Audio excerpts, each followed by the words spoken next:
Welcome back, Billiken fans. This is the Midtown Madness podcast. And instead of just Peter with me, it is the inaugural and unfortunately named by me, the SLU Twitter think tank. And we have West Pine Bills, Pete Hale, and Carter Chapley joining myself, Zach Miller. And we're just going to just free flow, talk about anything that's on our mind about Billiken athletics in general, on the court, off the court. Doesn't really matter. Just very chilled out.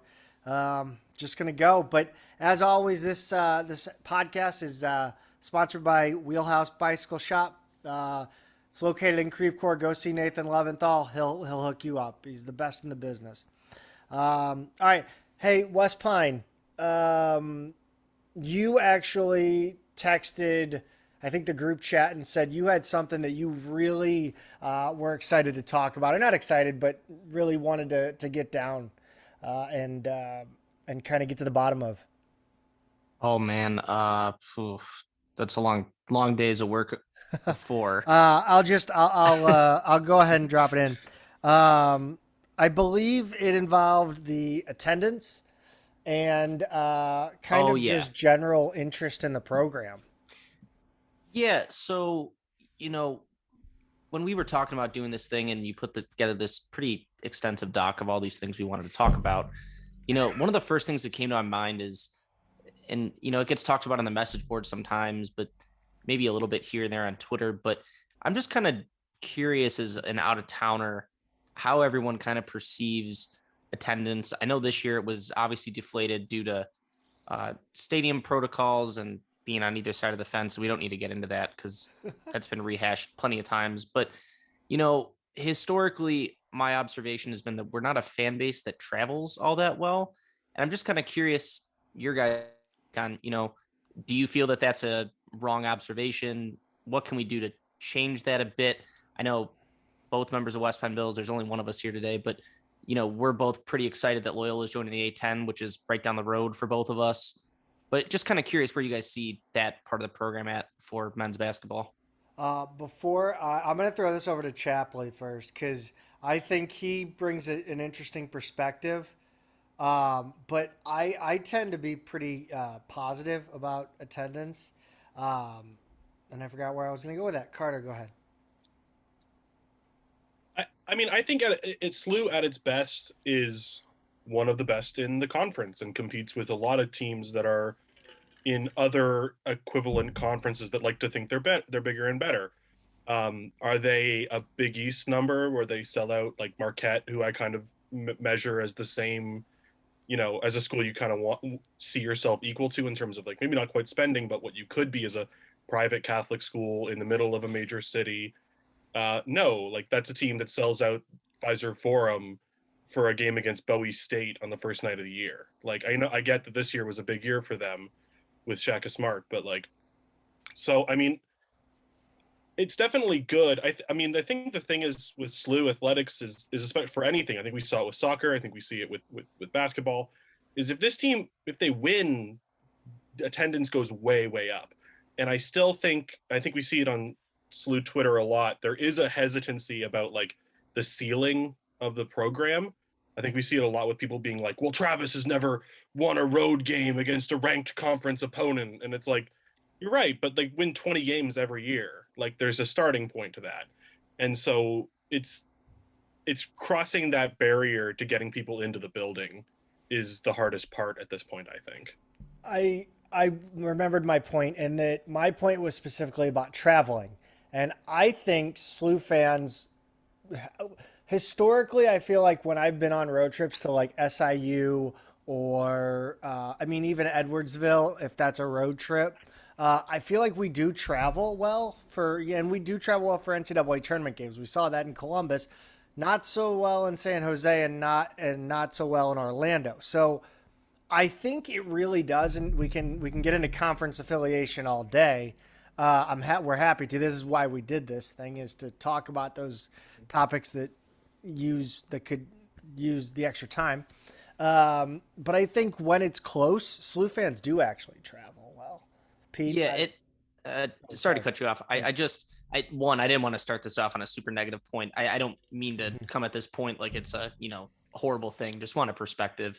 But I did want to share anecdotally, and I have to be pretty vague about this, but I have a pretty close connection that is very involved with a couple of the big MTEs for early season college basketball tournaments. And, and very off the record once just asked, hey, can you ever get my alma mater involved? And they said, we've looked in the past, but like travel numbers for travel packages perspective wise wasn't as good as some of the comparison schools. And I don't know exactly who they were comparing to, but, just that sentiment kind of existed outside the fan base, which did hurt as a SLU alum, but maybe that changes one day.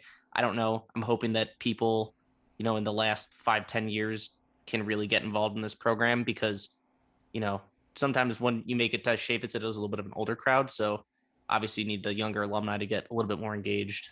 At least that's my perspective. Could be completely wrong. Don't know. So a few thoughts on this. Culture is a very hard thing to build. It takes so much time, and it's very easy to lose, right? I mean, SLU is a program forever that has struggled with momentum. For every great 3 years you get because of what Majerus built, then you have that class graduate, and you've got what Jim Cruz follows it up with. Romar was not there long enough to kind of sustain the momentum of the spoonball era, and then Soderbergh had some pretty mediocre years there. It's a really hard thing to sustain. You need to win for a while, because you guys made the point earlier that people do show up when they win. And we can, even within the course of this season, you saw like Auburn was a near sellout, but we cough up a double-digit lead in the second half, and that was in a stretch where we had done that in a row. People are kind of pissed after that, and then it takes a little while to win them back. Over a longer period of time, I mean, we've had the good fortune to interview a number of guys from the spoonball era, which is when attendance was top 10 in the nation. And that's really kind of when I came of age as a SLU fan as well, and was going to those games in the early days of the Kiel Center. And SLU was drawing 15 to 20,000 people per season on average. It was, big names would come in at least once or twice a year, and we would sell those out, like 20,000 people for Kansas in one of those years. We played Mizzou 3 times, when the coaches changed, and it was like Romar and Quinn Snyder, and sold out both here and there. And I think we had 30 something thousand in the dome for the other one.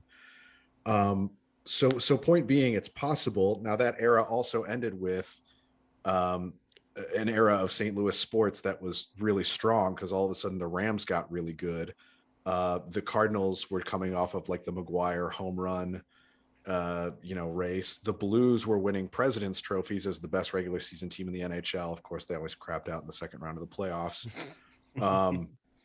So you also had like Spoon left, Romar came in, every other St. Louis major sport blew up, and that period of being one of the best drawing teams in the nation was gone. And then that's basically when I came in to SLU, and I think about my floor freshman year, and no one came there because they were a SLU fan. Like my roommate was an Ohio State fan. There was a guy down the hall from the Illinois side of the river who was a Duke fan for whatever reason. And people were fans of like the colleges that they rooted for growing up, and they weren't coming in for the culture like kids do at a lot of other schools. I guess the last point I'll make here, because we mentioned Marquette already, we do have to think about those peer institutions and what a reasonable expectation for us is. So you got to look at Marquette, you got to look at Xavier, Villanova, and Gonzaga, obviously being the best case scenario of those medium-sized private Catholic schools that have really become blue bloods. But there's definitely a peer group that we're kind of on the bottom end of. I guess in the A10, you can look at maybe some other peers that were maybe outperforming a little bit, but I think we have to be, we just have to be honest that we've got to start winning more consistently and then build the culture from there.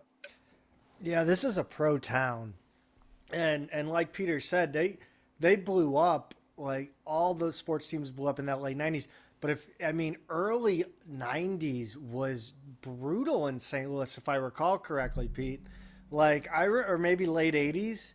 I mean, I remember my mom talking about going down to Busch Stadium and to getting first row tickets like from the box office. Like it was Yeah. nobody was going to Cardinal games. The Cardinals sucked in the early '90s, and the Blues were still good and drawing well, and obviously our season more overlaps with them. Mm-hmm. But at that time, we were between NFL teams as well, because the Cardinals left in like '87 or something, and the Rams didn't show up Right. until like I think '95. It's a different So crowd between football and hockey.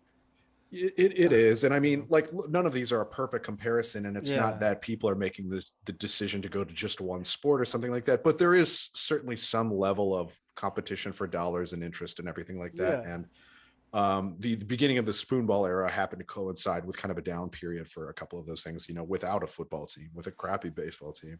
So I think when this personality comes along who kind of charms everybody, manages to turn the program around within a basically 2 seasons. It was really there was something there, that sparked kind of the local sports population. Yeah, and I wasn't like correcting you anyway. I was just saying that like while hockey was good, football was bad, and the crowd, like the football fan, more associates with basketball. Mm. Basketball than like hockey Yeah. associates with basketball. Um, I wonder how the Battlehawks would have factored into this in terms of like oh, not quite a pro sport that seemed to do really, really well in terms of like garnering fan attention Yeah, that's for like a short moment, frustrating. for like a That very short moment. Like do how you, would have that translated over multiple years as like a I non-premier mean, and sporting team? you still might get an answer. I mean, that league is trying to come back in some form with a Yeah. little bit more financial backing at this point, and Dwayne the Rock Johnson behind it. But that is a very good point. I mean, there probably is some cross pollination for for generating local interest. I mean, maybe something like STL FC or I no no St. SC. Louis STLC? SC St. Louis. No, No, you, STLCFC. Oh my god. Yeah, maybe something like that. Helps kind of reinvigorate this interest in. I don't know. See, it's hard for me to speak as someone who's a non St. Louis yeah. native and now is out of town, because it is a very. I will say this: it's a very different sports market than others that I've observed. Mhm. And that can be good and bad. I don't think it's either way. I just think it's a thing. But I do want to just touch on one point that I found really interesting. And actually, this is what caused us to look this up back in like December or whenever we looked at it. Chaffetz is the 74th largest arena in D1. And I think most people can piece that together because 10,000 seats, a lot of college arenas are pretty small on campus. But according to KenPom, we have the 13th best home court advantage in all of college sports, or all of college basketball, I should say, which I don't really know how he derives that number. I And I don't want to dig into it, but it's really weird. Like SLU doesn't really lose games at Chaffetz. Like they lost 5 this year, including the NIT, and that's a lot. I mean, they don't Yeah. really drop games there. I think that's a lot to do with scheduling. To be fair, Yeah, I think I'm it's some not. margin stuff from pounding, non-conference opponents, but Yeah. year over year, they're in the top like 30 for home court I advantage. I would love to see percentages of attendance. It's also a instead 5-year of rolling numbers. average too. Okay, and that makes sense because I mean the last 5 years, that goes back to 2018, which is when they started to be respectable after the Jim Yeah. Cruz stink bomb era. At first, I was trying to remember when a stink bomb went off in Chaffetz, and then all I could remember was the time the fire alarm went off. Yeah, that was that was during my undergrad. I remember being there having a couple beers, wondering when is this thing going to go off, and them just playing on for like 35 minutes of a smoke alarm just going off. It's so weird. Oh my god! I Oh, man, I wonder if that we did get some shine from the Blues too, in that we were in the same arena. You'd see Mhm. our stuff maybe in the arena. You'd know that there was a game coming up. Obviously, there'd be schedules outside and whatnot. Yeah, I mean, you do get when you have a bigger building, more people can file in, and you kind of, or you can just sell more tickets for less just to get people into the building. But to me, it doesn't even seem like an issue of like, you know, oh, like we don't have enough, like people aren't coming to Shapes because it's only what is it, 1070, like 10, 10700, 10 10 6. 6. 10-6. 10.6. Like it feels like there is this compete for, it's in the middle of winter, which doesn't do you well in terms of like getting people out of their houses. Yeah, our football Um, team played in a dome. The St. Louisans aren't used to outside winter sports, like it's just hard to travel. Like it's or hard to get people into that like midtown area from the county. I'm learning that more and more driving into the city every day for work, and it's so I'm. It almost feels like we have to be directing this to like, how do you fill that building out and make it loud? Well, it's students because they get free tickets. Yeah, and I think that's a good part of the equation too. I mean, you only need about 8,000 for that arena to get really loud. I Yeah. mean, like the second Dayton game, I don't know what attendance was. I think it was just shy of 9.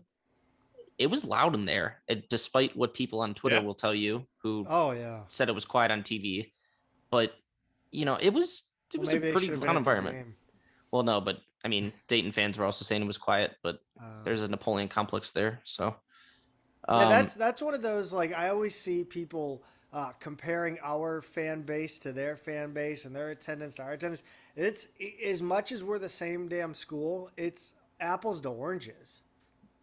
yeah, it's Yeah. different. It's a different market. I mean, Oh Dayton is There's much nothing to more. do in Dayton. no, There's nothing to do in there, I Dayton. I'm mean, sorry. there's the Dutch Lions and the Dragons, and then there's a roller derby team. it's much more comparable, and I'm not saying that they're on the same level, but somewhere like U of I in Champaign, Yeah, that's a more comparable market, or Iowa in Iowa City, places that don't really have any other sporting options and are a few hours away from major markets. You know, yeah, I don't like comparing. I think, Peter, the point you made, the much more apt comparison is like Xavier, even though we're not in the Big East, or Gonzaga, even though we're not a major institution in a bad conference. Like things like that are a more closer point of comparison, but they also have years of consistent winning, uh, ripping off 5 to 10 consecutive bids, 22 if you're Gonzaga. Like there is no real comparison. You can go 1-to-1 and say, okay, this is what you should be drawing. And I agree. The solution is just win. Just but win as many games as you can year over year, and eventually people become fans naturally. Butler feels like the almost direct comparison, except for it's in the absolute most basketball crazy Yeah. place in America, next to maybe Kansas Yeah, I mean they or New also York have City. they have that benefit though too, that Hinkle is like a national landmark. It's almost the Exactly. it's your old Yankee Stadium effect, where it's a venue that's an attraction on its own regardless of the product. Um, it, so again, but I think that that's closer, but you know, I don't know. I want to see Shave It's packed, very selfishly. Yeah, Yeah. for sure. Oh, go ahead, Pete. Sorry. No, I actually think I don't know if you were doing this, but I think this kind of dovetails naturally with our next topic here, because it really, I agree, it does come down to sustained winning. Yeah. What are the program expectations? I mean, we can get on Billikens.com and be super positive, because I think most there are, or we get on Twitter and be super negative, because I think that's kind of that's just the tinge that both of them have. I think. I don't know about you guys. Well, Uh, yeah, Depends on who's posting. I mean, Depends yeah, if it's a yeah. win or a loss. I think in both places there are ways to kind of quiet some of the more ridiculous noise. But regardless, I mean, like, here we are with another 20 plus win season, um, another NIT appearance. I kind of feel like we're in the same spot we've been a lot lately. where we're a good team, but not quite as good as you want to be, right? I mean, even the year we got into the tournament, we kind of, we were not going to get an auto bid that year. Yeah, I mean, the funny thing about that year that they did get a bid is, I mean, you can argue that that's like the third worst team that Travis has had in his era. Yeah. Like Oh yeah, it's certainly not the best. I mean, yeah. they played the best down the stretch, but I'm not, I'm not going to say that they were the best team that he's had here. I would say that that was probably last year's team that just got hit with, a horrible run of luck and never really regained their stride after a lengthy delay. Are you But talking the COVID, like the fully yeah, COVID year? sorry. Yeah. I mean the 2020, 2021 Yeah. team. Like I think if that team plays the 2019 team that made a tournament, I think they wipe the floor with them. Well, and Like, you also had the 2020 team that was playing yeah, excellent. Like they played probably their best 5 games, certainly their best stretch of basketball, beating yep. the last 5 teams in conference by double digits, and then having Yep. the conference tournament put on ice. So you have to wonder about that team as well, because they were all of a sudden storming, coming on really strong. Um, so yeah. Anyway, just to throw that one out there. Yeah, I think from looking at numbers and stuff that this program's really stabilized in a point where they're gonna be one of, at least the last 3 years, within that kind of group of 10 that's within fighting distance of the bubble. Yeah. And so you're about a top 75 program at that point. Now, the problem with that is you really don't want to be there. You want to be like top 50, because if you're top 50, then you're really fighting for positioning in the field. You'll have years where you're top 30, you'll have years where you're 40, but really you need to find a way to go from being that top 75 program, like between 65, 75, and going to a consistent top 50. And I think that, quantifying that in terms of expectations, it kind of hard to define that, just from the sense of it's not going to lead to a bid every year. I mean, you're going to have years where you might be 45 in net and you miss out on the field. But, I'm curious to think of what your guys' expectations as fans and people that cover the team, where would you like them to see? I know for me, the baseline is just finding a way to get in that 50 to 60 range at the minimum every year and taking a jump, like a little jump up. It's like a 10% jump, but curious to hear what you guys think. Well, I also think of it in terms of the conference too, because I think we've got to be a top 4, meaning, double bye team every year in the A10. I think that's got to be like the baseline expectation now. And I think, with Perkins coming back and assuming we don't have really any unexpected transfers, I think we're definitely going to be projected as a top 4 team coming into this season, this next season. But I think that's always got to be the case. Like there are just certain programs in this conference that they're halfway competitive every once in a while, but there's just a bottom half of this league that we've just always got to be better than. And then there's a few other programs that have a higher ceiling, maybe a higher floor too.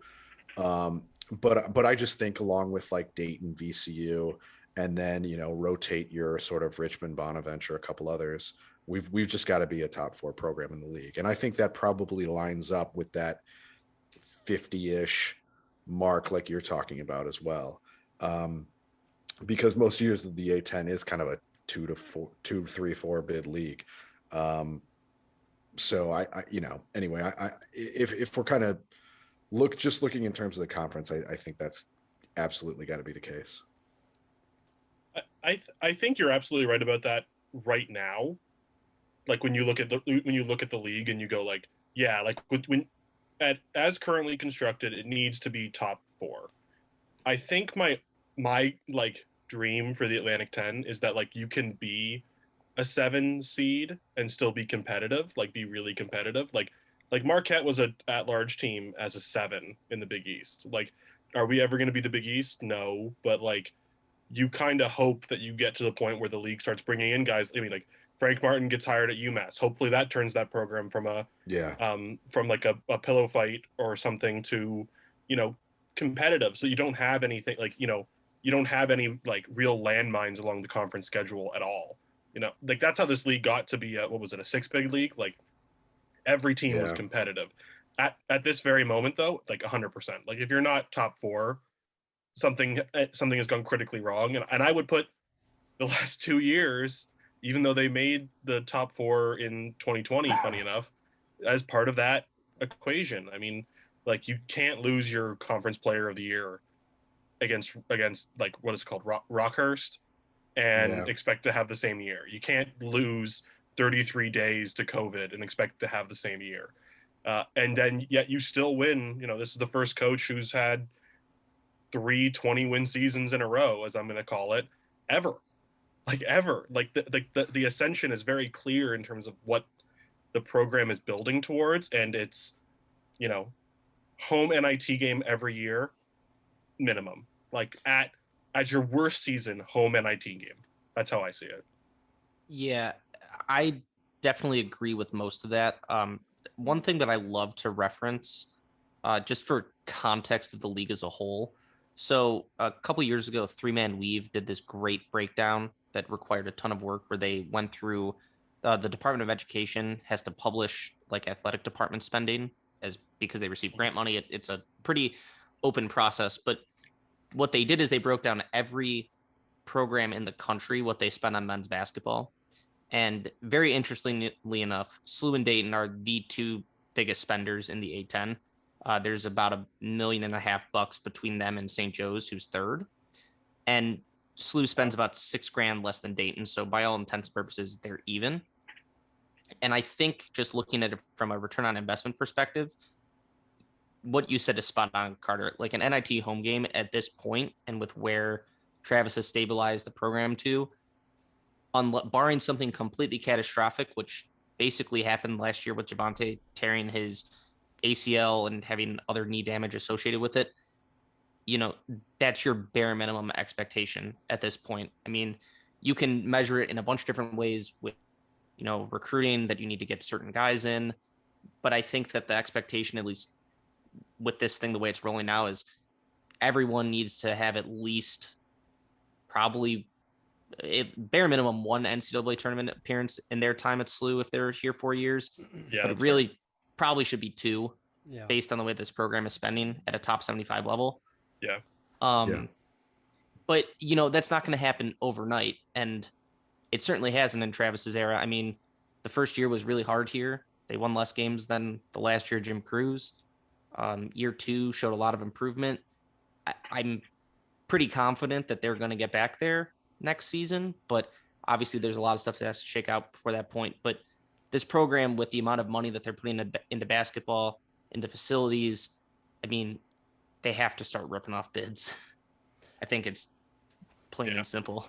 What do we think, has to happen, whether it's top of the athletic department or Travis Ford or assistant coaches or director of basketball operations or players, for this program to start meeting that sort of expectation and that, or exceed it for that matter? I think Travis Ford can absolutely succeed at this program, at this level of program. He seems to like it here. He seems to be on the same page with May, and he seems well liked by, the people who donate money and the people who matter around the program. And everybody does seem to kind of sort of be on the same page and kind of have the same mission in mind. Travis is a player's coach, and when you're that kind of coach, you just need to have the right personnel. And I think we've got a really good roster right now. I think we've got the right personnel, and we already mentioned losing Perkins, preseason conference player of the year potential, and he goes down with a torn ACL. I think there have been a lot of years with him where we feel like we're 1 or 2 right players away from being an automatic qualifier. So I think just given his style, given the kind of coach he is and everything around, I think recruiting just needs to go up just a little bit more. I think if we're 10-15% better recruiting, I think we're there. Yeah. Sorry, Carter, you can go ahead. No, I mean, I was gonna say, I think you're dead on. I like to see when people say like Travis Ford isn't the guy. Like, okay, like then what? Yeah. Then what? Like, what's next? Like, Absolutely. okay, so we saw what happened after Cruz left. It was you lost more games with a worse team. Like, you take a really good team. What do you think? Like Yuri Collins and Gibson Jimerson and Francis, are they coming back? If you bring in like I don't know who you want to call in as as reinforcements to your head coach, but no, it's taking a huge step back that we've already addressed. This program can't sustain. We've talked about having like multiple years of not being able to put together momentum. This program needs momentum. It needs continuity. It needs this coach who very clearly isn't looking to like this. He is very cemented in St. Louis at this point. He bought another. He moved. He bought another place to be more long term in St. Louis. He's entrenched himself in the community. The alum, like the big donors, love him. Like maybe in 7 years, when this program is more established as being like quality, where you can bring in another young coach who can maybe like light the world on fire and rip something off. Like Anthony Grant coming into Dayton because they had a little bit more success in a little more timely manner. But even then, it's not quite the same. Like this needs like to incubate a little bit. And I'm right there with you. It needs like a year where things don't go catastrophic. Like this team is like this year without Javonte Perkins was like 7, 14, maybe 20 minutes collectively across the season from making the tournament. Like you're 7 minutes away from beating Auburn. You're 8 minutes away from beating Belmont and UAB. Like that's the difference. It's that small. Like it's not far away. And if this team can bring back their star player, there's now like 4 scholarships available to go out and get. It's not that far away. And the fact that they're this consistent is really, really good. Yeah, I think that's a great point. And I wanted to build off something Peter said too.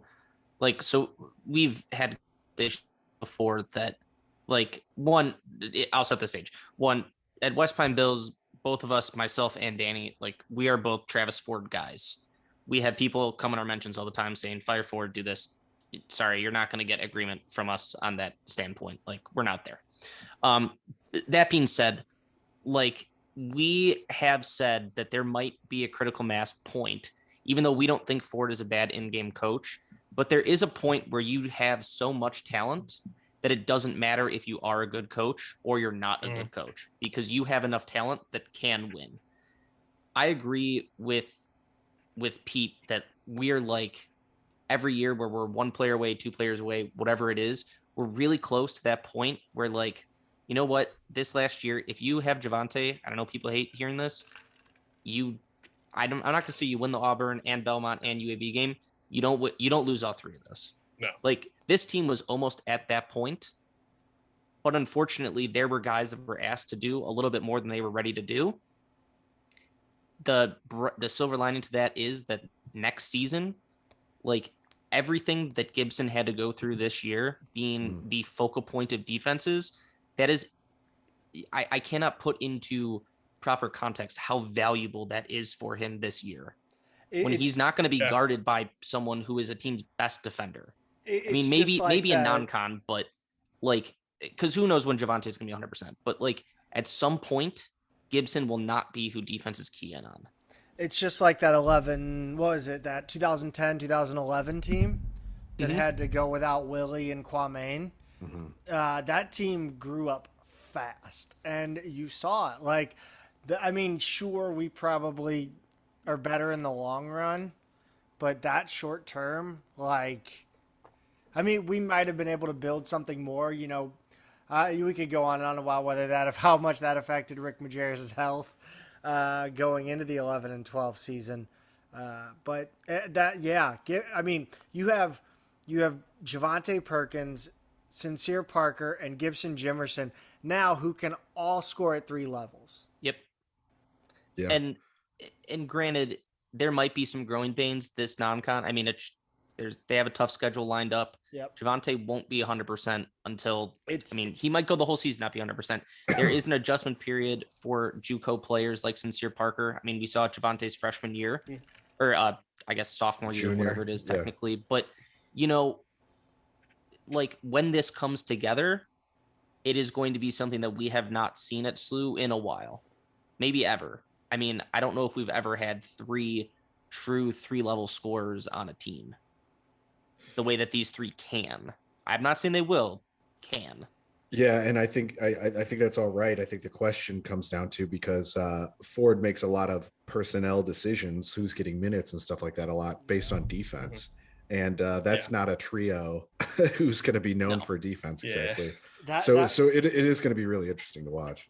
Yeah, I agree. Well, I was just gonna say that, and then you add Fred Thatch, who's a 2-level scorer, not so much in the mid range, but and to add in with Fred, with Javante, you're gonna have that Fred Thatch trajectory this coming season, where it's gonna be I think I said this, of course, on Billikens.com too. You're gonna have a higher floor and a higher ceiling, but you're gonna have that same kind of that curve where Javante's coming off injury, Fred Thatch coming off illness.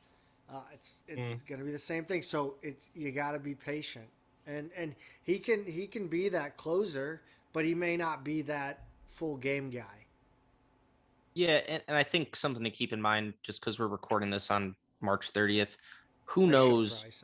Like, who knows what's going to happen with the 4 open roster spots?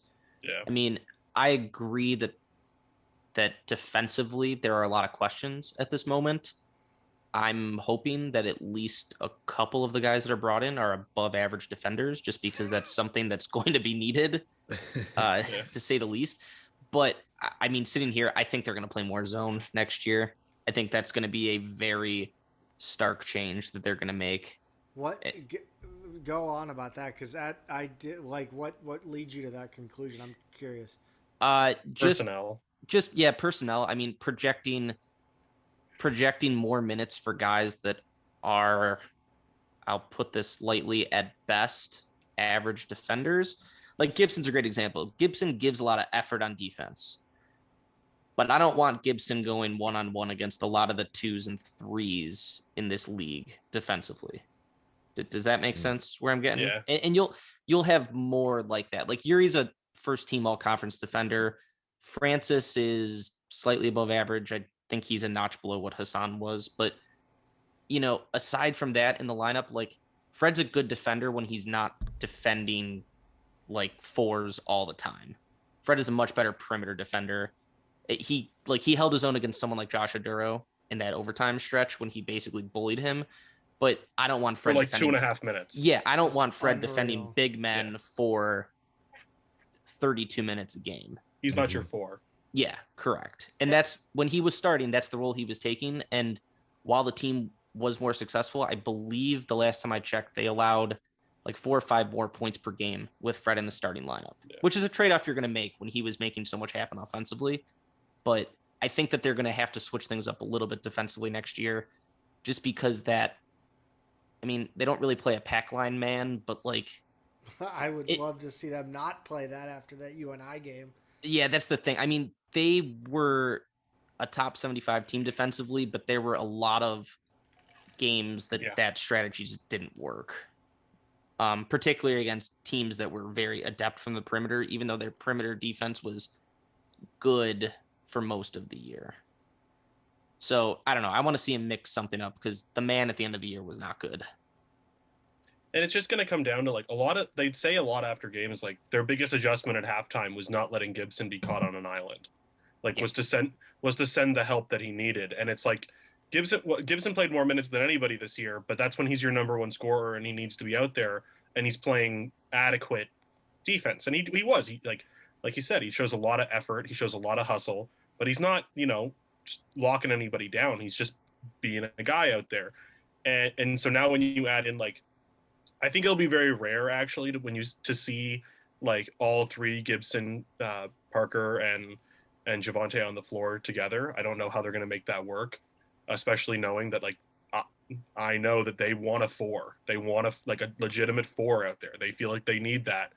And if that 4 plays 5 sometimes and you go with a small ball lineup like that, then maybe. But I think you see pretty often Parker and Perkins kind of splitting minutes until he's healthy or up to speed.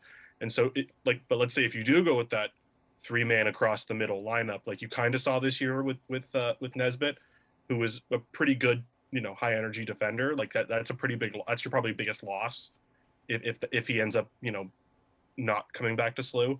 You now have like a Collins, Gibson, Parker, Perkins, Okoro, and like that's not stopping a whole lot of that's not stopping a lot. That's gonna be really, you're gonna have to really like UMass your way through a lot of stuff if that's the case. And they might be able to. Like I wouldn't count them out of just outscoring teams, but I know that's not how Travis Ford wants to play basketball, and that's not when he's at his most successful as a coach.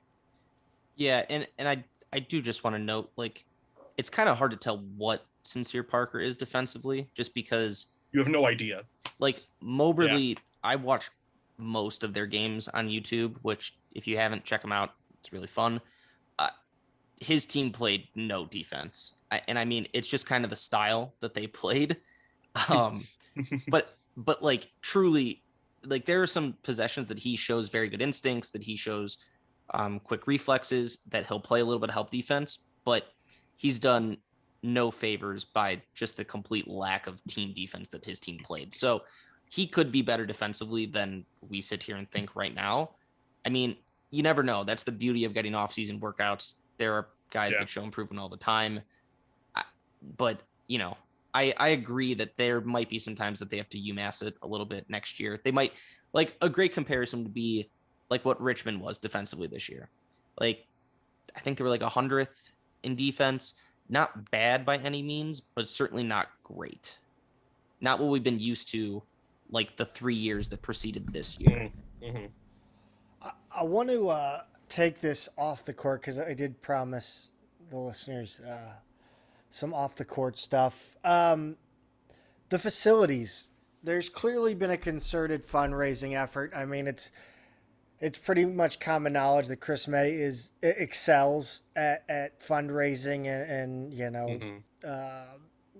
improving the athletic department in that sector. What we have the Champion Center open. We have the soccer locker rooms and training facility opening. And then, of course, baseball added the beautiful padding around the entire field. Shapley's over there. Go on. Come on. You got something on your chest. I'm a baseball guy. Like I like in the same way that you're a volleyball guy, and that like I know SLU's second sport is soccer. Like that field needs a press box. It needs an actual seating space.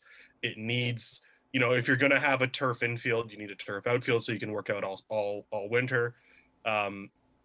We're seeing it right now with Davidson. Davidson is an unreal baseball team this year. I don't know how well we're clued into that. They are really good. Yeah. Like they will probably they could very well see themselves into the NCAA tournament, or at least into like a super regional. Like that wouldn't surprise me at all. And they have amazing facility. Like they just have a great place to go watch a game, and people go. And I know like the Caroliners are a different baseball culture. I know it's a little bit different, but like you're telling me that like St. Louis baseball fans don't want to go watch baseball, like no matter what it is. Like Cardinals fans don't want to go see like a baseball game in Midtown if it was a good experience, if it was a good ballpark. Like it's a great it's a great space to build a venue, and it needs help. And the fact that it only got padding this offseason was just like oh my god, like okay, I'll take it, but like I just want more. I just want more. Now I will say that like Hendo is a huge advocate of the basketball program. Yes, he is the biggest fan in the department, bar none, because as he tells his players on day one, the last time this team made an NCAA tournament run, I got a turf infield.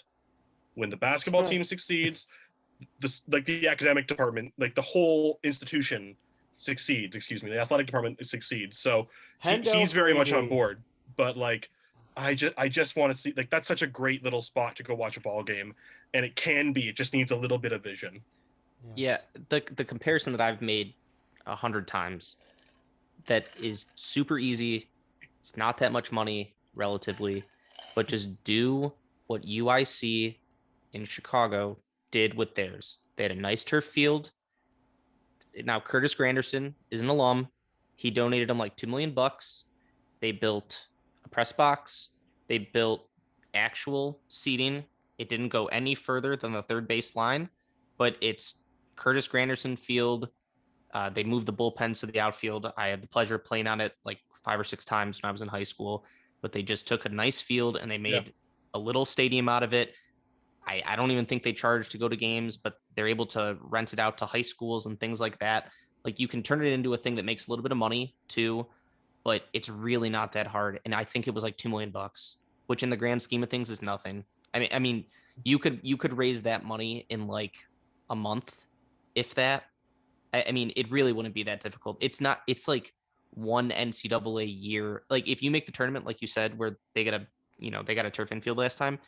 I think like 1.85 million is 1 year of an NCAA credit. It's a share. Yeah. It's nothing. Like I don't know. If I were doing it, I would have built this 5 years ago. Yep. Yeah, I agree with all of that. Especially, I mean, in St. Louis now, there are high schools that are building, quote unquote stadiums with permanent bleachers and little press boxes and if not padded, at least lined walls. Yeah. I see no reason why it can't happen. Like you say, this is not a big cash outlay, and I think you can kind of make it, a baseball, softball complex sort of thing. I mean, like you could kind of hit all of the fields right there at once. You can make a match. You can kind of maybe have a shared space. The concession stand could be shared in a way. Right. Yeah. There's lots you can do. I've always said you could build a concession stand on the other side of the soccer stadium and share like a little complex there as well. Right. But like, yeah, that's right. My problem, I think the microcosm that has driven me kind of mad for so long is like the smallest details that SLU has a ticket office for soccer in Herman Stadium. They have ticket windows. I don't know if they've ever used. They don't use them. I was going to say I've never seen them opened. No, they just do it at the gate, like a little table. Like you have to put forth like the look that you're serious. Yeah. Like if it's all about appearances. Even if it's not a super serious ticket, even if you can walk around, like everybody knows it's easy to kind of sneak by. I don't do it personally. I pay to get in. I'm amazed you don't have a season ticket or something. Something like that. I don't like to jinx things. But no, you just pretend this is serious. Yeah. I mean, it just takes a little bit. And as you were kind of saying, like Chris May is an excellent fundraiser. Okay, so they got a couple of guys in the minor leagues right now who could make the leap in the next couple of years. Let them build up a little bit of cash. Come on, Miller Hogan. Miller Hogan. Get him. He's doing great this spring actually with the Rays. But like it's so close that whole facility, soccer's gotten a little bit of love with their facilities, and then it just takes a little bit to kind of build it all up, and then all of a sudden you have this really spectacular multi-sport space in the middle of downtown that, like you were saying at UIC, like you can start renting that space out and it becomes a moneymaker. Softball needs a press box too, by the way. Oh, well, it's like with both teams, they can't host a conference tournament. No. Yep. They're not allowed, but per conference rules, they need a press box and they don't have it. No, they did. Hold on. They did, and they put up a damn scaffolding press box. Yeah, they won't allow that anymore. Freaking lamest thing I've ever seen. They adjusted the rules specifically that needs, like the conference was not too pleased with that, and I as I understand it, and they basically amended their bylaws to be like a permanent space into the rules, because they were like, no, build your facility. Like Fordham has a better facility, build it. Yeah. And I think something that it's small, but you just have to think about. Think of if you have a nice stadium, all of the free advertising you get when fans for basketball walk from the Olive Compton garage Oh yeah. directly to Chaffetz. I mean, if they walk past and they see this nice, facility, they might say, "Hey, let's put a pin in this. Let's go to a couple games in the spring." Like Yeah. it's They'll- really simple subliminal marketing stuff that you can work on where it's just like, all right, how do you turn this from a gorgeous top tier college basketball stadium into a top tier college sports complex? the, Because the SLU can capitalize on baseball in the way they've capitalized on soccer. I mean, there's no reason they can't. the view, the things you walk by that you see that baseball stadium that are just so subpar. That, like, if you walk from the garage, you walking behind the outfield fence, it is trash. It looks like the Jefferson's yard.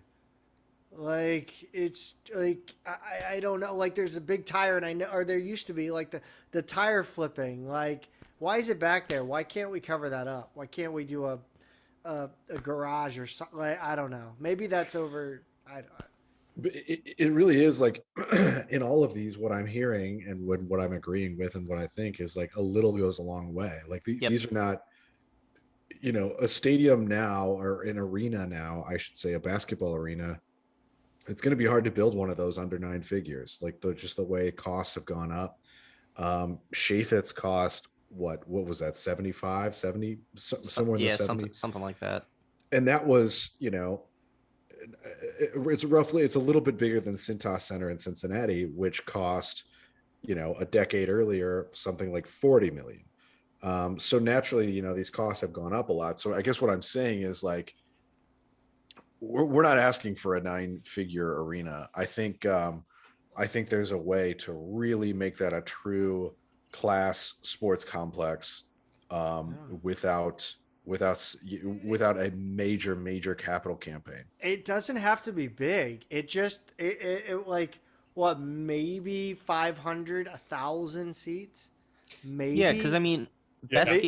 best case scenario. I mean, like, no disrespect to SLU baseball, but like, you're not going to be drawing It's 1,500 miserable fans. to go out there. Yeah, like you're still, and now granted, St. Louis is one of the warmer parts of the Midwest, but I mean, it's still spring in the Midwest. It sucks. Yeah. Yeah. It's not a great place to be outside. And also like college baseball around the country, unless you are in the SEC and parts of the ACC, like it's not the biggest sport in the world until you get to the College World Series. Like it's just not. But I think that a good 500,000 seat like stadium would go a long way. I mean, hell, it would help attract people to your program. If you get to play in a nice place, it helps attract people because a lot of places kind of do what SLU has done in their baseball facility as an afterthought. If you're a big time player, maybe you choose to play at SLU. I don't know. I think you could sell a season ticket then. Maybe that's the only ticket you sell. But hold on, you put the right behind home plate. Those seats are heated.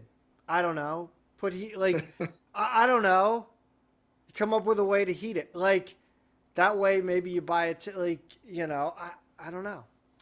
I played when I was in high school touring touring American colleges with my like prep team. We went down to this school in Michigan called Cornerstone University, which is a like D2 Christian based like school, like Christian church based like institution that was starting its program that season. Like we were one of the first, like that spring they were playing their first year. And we were one of the first like high school teams to come in and play against them as they were building their stadium. And now when you go look up like Cornerstone University, it's the school that built dorms into their baseball facility. And it's got this, it's got this beautiful baseball backdrop. They're like a D2 powerhouse now.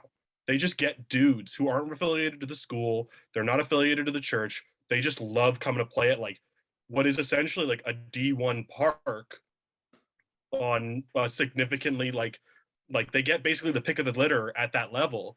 And you can start doing that at SLU with a really great park. Like that is a major example. Like building in dorms to the baseball like field is like really, really specific and not feasible for what I think we're trying to explain here. But like it does draw like baseball kids a ton, because we're talking about kids who isn't a like baseball isn't a sport where you give out full scholarships. Like one dude at Vanderbilt might have a full scholarship. Rarely do you get full scholarships. Like you have to make a choice about like, okay, like I'm gonna have to pay money to go to SLU, which isn't cheap. I'm gonna have to like where I'm going. I'm gonna have to choose to go to the Midwest, where I can probably go to a lesser school in Texas, and who knows what I'm getting down there. But it's baseball. Dudes get drafted out of NAIA all the time. Like if you're good, you're good. Um, it's like you were saying, Peter. A little goes a long way in this case. I don't think we're asking for a ton. Now, someone has to spearhead this fundraising campaign, and it's not going to be me. But I will support it, which is all that matters. Yeah. Yeah, I don't, in terms of facilities, I don't really have much more to add. I think, basketball is obviously there. Yep. The Champion Center is a game changer for the whole program. Uh, Soccer's done a lot between that and the locker rooms and everything. Soccer's done a lot to upgrade in a short amount of time.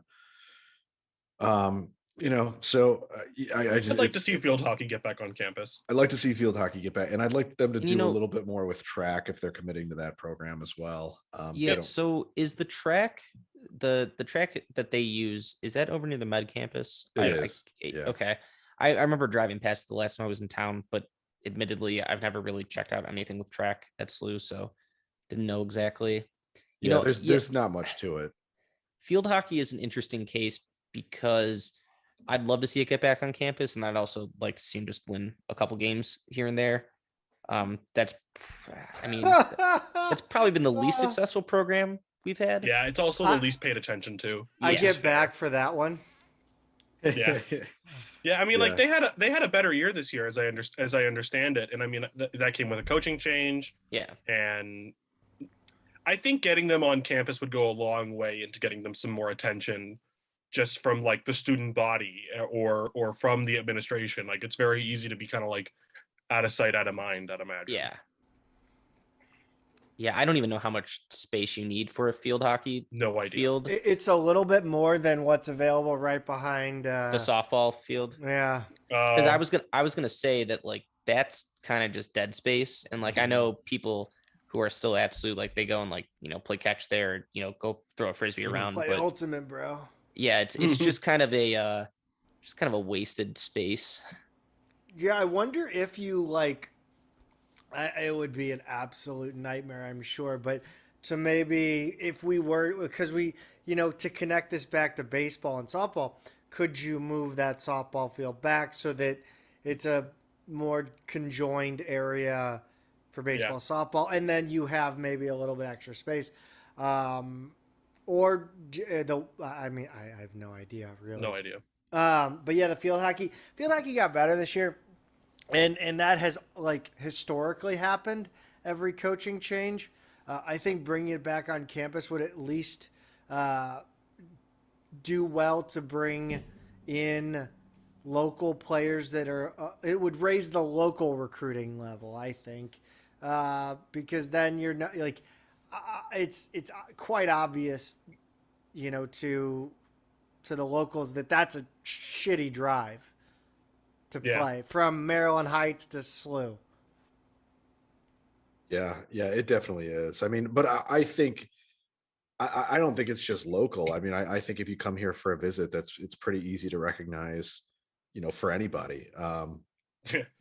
It's just like it kind of solves a lot of problems if you can figure out a way to get them on campus. But I understand it's an urban campus and it's landlocked and space is limited. But I just kind of feel like everybody deserves the ability to play there. Yeah, definitely agree. My roommates in college, a few of them were, or both of our roommates, I guess, were tennis players, and they would always be like, "Man, we really just want an on-campus facility." But they had one. Maybe that's what you put behind there. They had one. They did. Oh, yeah. It was Chaffetz took over. Pete, correct me if I'm wrong, because you were a little more sentient than I was. I mean, I was in I was maybe a senior in high school, but I mean, I had other things going on probably. But yeah, it took an entire tennis facility in part of Grand Forest. Yeah, Well, I want to say that sounds right. there was a it wasn't just that. I mean, the tennis facility wasn't. It was a few courts. There wasn't much to it. But there was also Yes, yes. an old school building that was on that, like an empty, abandoned school building that had been vacant for a long time. Before that was probably the closest, to Compton, I guess. I don't know who owned the building or the property, but anyway, that was empty for a really long time. And as it turned out, I know when they were building the arena, there was like some kind of underground water source, like this little stream or something they didn't know about. And I know that kind of led to some issues when building the arena. But yeah, the tennis facility was not much. That's that stream is the reason they can't have hockey, right?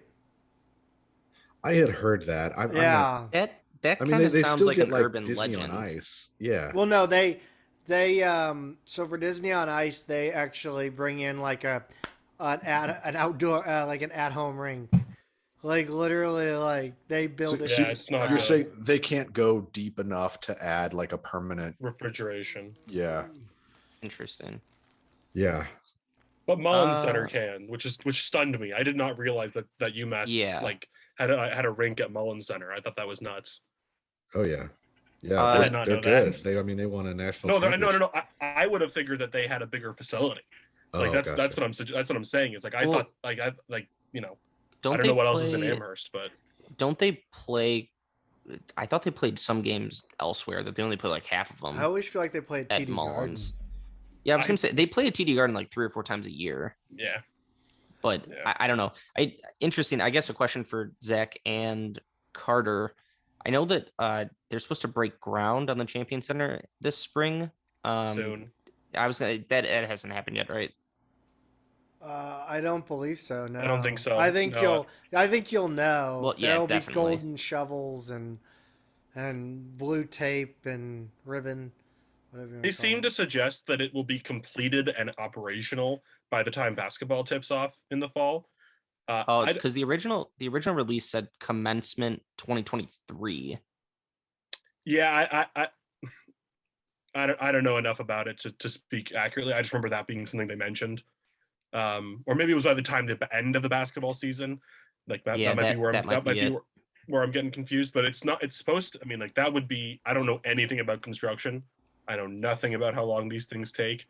But it'd have to be. My big dumb brain would say it'd have to be soon if that's when they're planning on opening it. When we talk about the Champion Center, it's a great segue. Thank you guys. Now that I pointed out that it's a segue, what were you impressed by when they released the Champion Center, and what were you a little maybe disappointed about? I don't know if I had any, if anything, yeah. I don't know if I had any disappointments per se. I think it's something that's definitely going to be a net positive. I'm personally not sure how much of a positive it's going to be. The way that the athletic department has pitched it is kind of this communal space for athletes is great. I'm just not aware of other schools that have something as a comparison to say, all right, look, I don't know, Xavier has this and it's used this way. I think it's definitely a unique product offering, but I'm really not sure what the impact is going to be. I think it's a very nice thing as a recruiting pitch. Just once you're actually on campus, I don't know what it's going to be used for. Like, I know what they say it's going to be used for. I just don't know how much it's going to be used for what they say it is. I don't know. I would guess, and I'm going to do my Mike Greenberg impression here. It's like, I don't know anything. I don't know anything specific. I'm simply speculating. I would guess that it is as a recruiting tool. That's all it is. As a continually recruiting your own athletes tool, that's something else that it is in terms of like, you're going to have a lot more transfers possible. Do you want to go to a school that doesn't have this or the school that does? It might also be the thing that, like, let's say, kids show up at Alabama football and they all have X, Y, and Z in their dorm. This might be a way of providing luxury goods and services of some kind to your student athletes simply by saying, well, we're improving our facilities. This is just a facility we offer. I know like they offer certain like nutritional things down at Chaffetz Arena to their students that I don't know anything about compliance, but like it's something they offer. So now having an extra facility that's like a lounge setting might extend your compliance ability to offer things to students. That'd be my only guess. I think really it just don't know. has to, as compliance goes, it just has to be available to all student athletes. I want to. And so this is what this does. It like opens it up to more than just like the tunnels of Chaffetz Arena. It's now this like open air student center. It's like, it's to me like the best way I can conceptualize it is like it's the Bush Student Center for athletes, and you can put in a Panera there, or something that they like, and it's good. Who knows? Yeah, I mean, it's also got things like film room and offices, and definitely some sports were prioritized over others, and I get that. I mean, it was done by a small group of donors, and kind of some of them had their pet projects and everything. I think it probably will get used a little more than you guys think. I mean, it's going to be a matter of time of like players who are used to going about their day one way, getting used to a new space and maybe some new features and bells and whistles and stuff like that. I mean, it's all like, to me, like having spent 4 years in West Pine Gym, as a basketball manager there, and then on game day having to lug hockey bags full of like jerseys and stuff down to Kiel Center, Sabbath Center, Scottrade Center. I mean, this is all like science fiction to me. It's just like, it's ridiculous that this even exists. So it's hard for me to know what the day-to-day would exactly be like, but it does seem like a pretty nice space. And if you can kind of get, whatever team you're on kind of committed to using some of the features and you kind of make the space your own, I could actually see, given the location of it, near where they play, near where they practice, near where their housing is. I think the location is pretty crucial to it getting used. So I'm optimistic that it'll be a pretty key piece. Yeah. It's the HAL 3000 at Chaffetz. Yeah. Welcome, student athletes. We talk about use of facilities, and this again, the segue artist that I am, guys. Facilities within Chaffetz for fans. Okay, this everybody knows. I am hot about this topic. Like, do you the micro level of this is that the 1818 bar in Chaffetz pregame is only accessible. The bar to buy a drink is only accessible to Billiken Club members. Now, this absolutely drives me up a wall as Peter walks away because he knows what I'm saying anyway. So my point is the fan experience at Chaffetz. I get this feeling that it's tailored specifically to the money, right? If you're not a big donor or a donor for that matter, like, I don't think that's a high level, that area. Like, you don't have to be high level to get in there. But is the fan experience, and we talked about, bringing in people and new fans and all that. I don't know if it's tailored to bringing in new fans as much as it is to milking the big donors. I can't really speak on this. I don't have a whole lot of experience coming in and I try to mute myself. Sorry, start over. I was gonna say, like, I don't have a whole lot of experience speaking on this, just because I haven't come into Chaffetz Arena from a fan perspective, kind of since even before being a student. So I will defer to everyone else as to their experience. The media spread is very good year after year. Shout out to Brian Kunderman.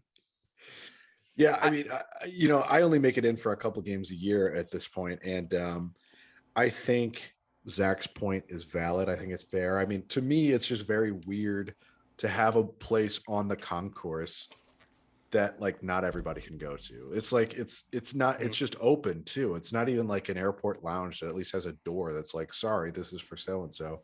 It's like it's just you just walk by and you're like, why can't I buy a thing here that I want? It's just weird. It's a weird dynamic. It's also it's another thing to have like Lorenzini's like under the concourse, where like most people don't even know it's there.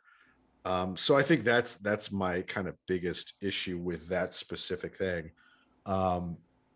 Overall, I think it's the rest of it is, I don't know, pretty standard fare for a single concourse college basketball arena. You've got about, I don't know, having been to a number of arenas, it's in line with what else you would find in terms of concessions and options and all that kind of stuff. So yeah, I think there's some things that can be tweaked. I don't think it's like from my perspective, an emergency or anything like that.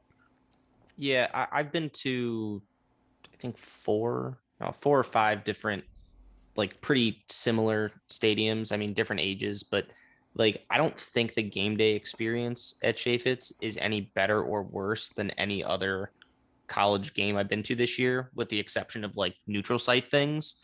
Like I mean, a great one-to-one comparison is I went to a couple DePaul games this year at Wintrust. I think the Chaffetz experience is a lot better than it is at Wintrust for DePaul. Wow. And that not even like attendance wise. Like I think Chaffetz is a very well-constructed arena. My only gripe is that there's some dead space on the concourse. But I think that the experience, like getting into the stadium, getting out of the stadium, I think like it's all pretty good. I don't love the what is it, the 1818 bar? Is that what it's called, Zach? Yeah. Like I don't love that, but I'm also not really looking for, the stuff that they have in there when I go to the game. So like it doesn't really bother me that much. I think it is weird to siphon off something to just a limited group of donors, but like there is a part of me that gets why they do that. I mean, they're trying to make those donors feel like they have a reason to give money, like give some added perk on top of it. Yeah, just so like I'm not find another place for it is all I'm saying. It should be up in the luxury box booths where there's like a private bar. Bang, love it. Like where you take away a booth or a box and you turn it into a private bar, and that's where you can kind of float with other alumni. There's no seating. There's like, it's just a social space. But then again, then you take away a pretty lucrative sales opportunity. So I don't know. Yeah. I mean, like the thing is there's pros and cons to all this. I mean, a pretty simple thing would be like using the practice court downstairs and just being like, okay, you're a Billiken Club member, you get, I don't know, you get a private bar. But I know they use that for promotions and stuff too. So like, I really don't know what the answer is. Yeah. But I mean, I see both sides of it at the end of the day. I know one of the issues within Chaffetz for like that people actually enter the arena from the Fred Weber lot and share a hallway with the team. Yeah, that's weird. That's probably something that shouldn't happen. They don't have to, but they do. Yeah. Like, well, so I guess it shouldn't be an option. No, right? They should have to go up. Not. I do. You know what? I do remember, independent of this, one gripe I had. Do you know that there's not a single ATM on the concourse at Chaffetz?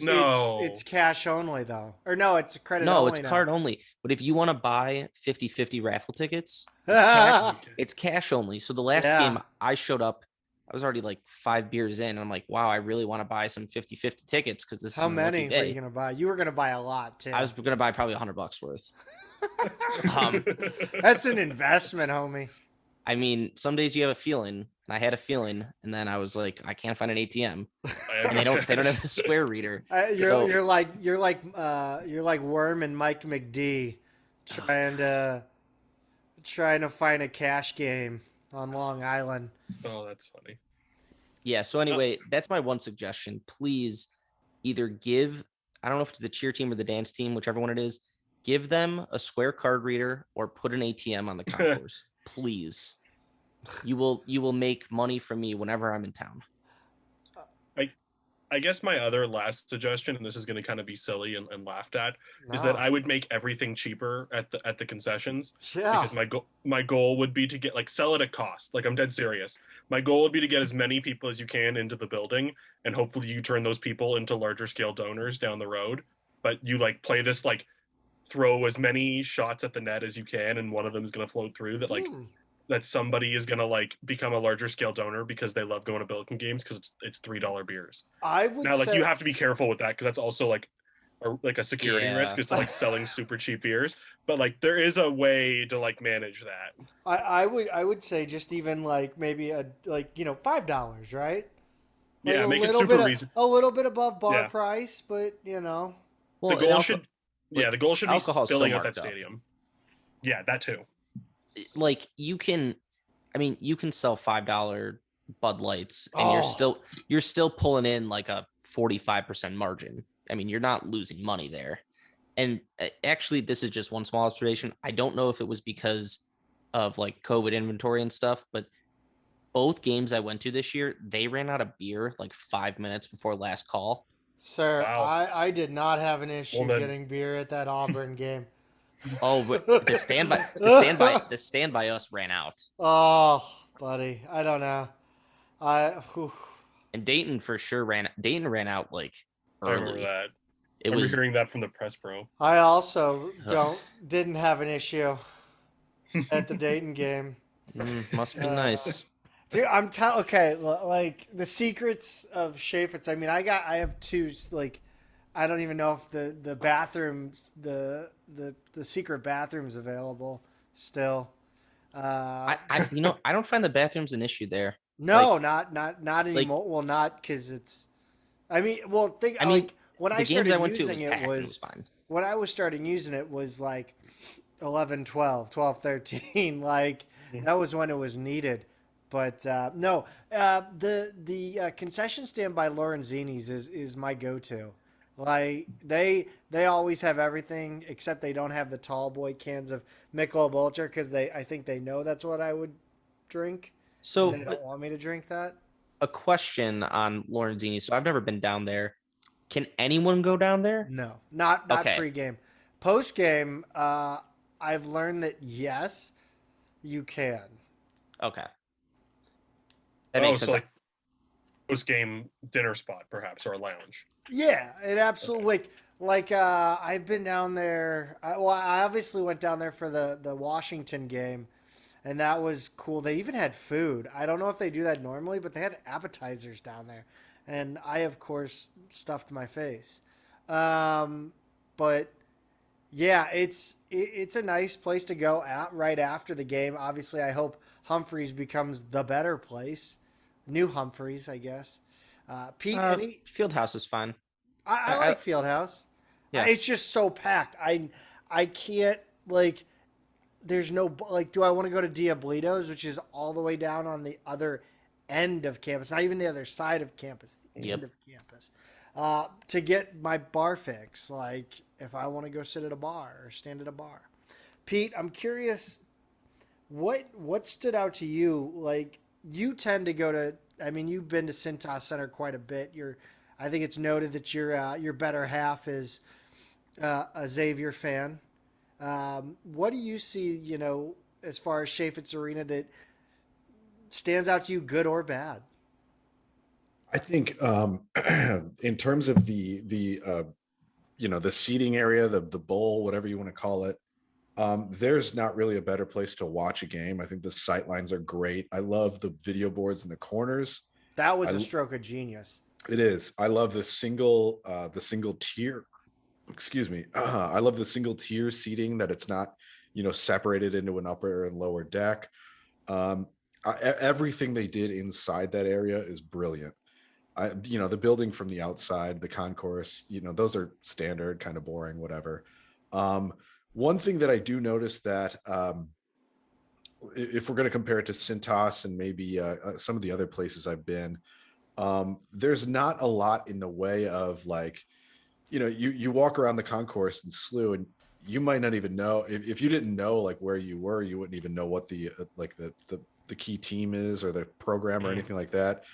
A lot of schools have maybe not a full Hall of Fame, but at least like a wall of fame, where they've got memorabilia and blown up black and white photos of back in the day, and they've got old jerseys and trophies and some of their greats. So there's like a whole wall on one side of Cintas Center that has all that stuff for Xavier.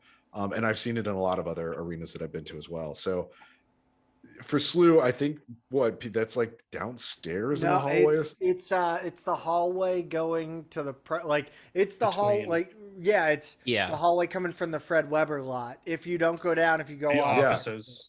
But my point is, like, people don't know that's that. No, you're right. I've never been there. I've never seen it, and I've been to a ton. I think for the most part, it's locked. Yeah, I think for the most part that concourse is locked because it leads directly into the offices, and that's where the secret bathroom is. But yeah, I mean, I just like there's not a lot of I don't know. There's not a lot of fun Billiken stuff. There really isn't. I think fans would like that. Speaking of fun Billiken stuff, I don't know if that has to. I was going to say not even. Sorry. Go ahead. The fact that the arena is so heavily used yeah, for other events and that it's managed by a third party. I don't know if that was like part of the opening agreement, not to make it too SLU-y, you know. So like if people are going to see like the Redneck Comedy Tour or like Disney on Ice or whatever other stuff's there, you know, they don't care about like Easy Ed Macaulay or whatever. I want to segue to. They should. I want to segue because there is a brilliant idea among one of us for what could be put on the concourse that is fun, Billiken, and SLU-y. Yes. One, I agree first before I get to my idea. The Hall of Fame, like any of that is needed on the concourse. If you're worried about making it too SLU-y, like you can wheel it away. Like it can be. You can put a curtain up too. Yeah. I mean, you can. Yeah, I think that would be if you had some kind of barrier. Yeah. You can find ways to hide that if there's something that's being hosted there that you don't want your Blues brand game all the way. Like that you don't want your brand affiliated with. But I think the biggest thing that I would like to see, and like West Pine Bills, we love retro Billiken stuff. Love it. I think the Billiken is the most unique aspect in sports. I like the current iteration of it, but there are some really interesting retro designs, and the school does not leverage those at all. I would love for them to put up a display case of the prior Billiken mascots. One, I'm assuming they still have them. They would be fools if they didn't. I don't think they sold them. Sir, you'd be surprised. You just said, I don't want to call anybody fools, but if the Billiken shoe fits. Well, anyway, I would love them to put up a display case. I'm talking historically, not specifically this iteration of the athletic department. I'm talking historically. They have not been good at preserving history, shall we say. Well, the people who ran the athletic department in my era, if you told them, we can keep all of these old Billiken costumes and we can keep all of this memorabilia, or but if you keep it, it's going to cost $5. They'd go, I'd take the $5. That is seriously the level of administration that was there in my era, and I have no problem saying that. That's you would be shocked at the stuff that went on in that era, and that's a big shame, because I think if nothing else, just having some display of the Billiken through the years, that would be a really cool thing to have. Even like giant canvases with the logos painted on them. It would probably take hiring an artist now to redo it from archival materials. And that's I could find there's got to be somebody in the art. There's got to be somebody in the art department here. It's that's good enough to do that. Like it's not hard.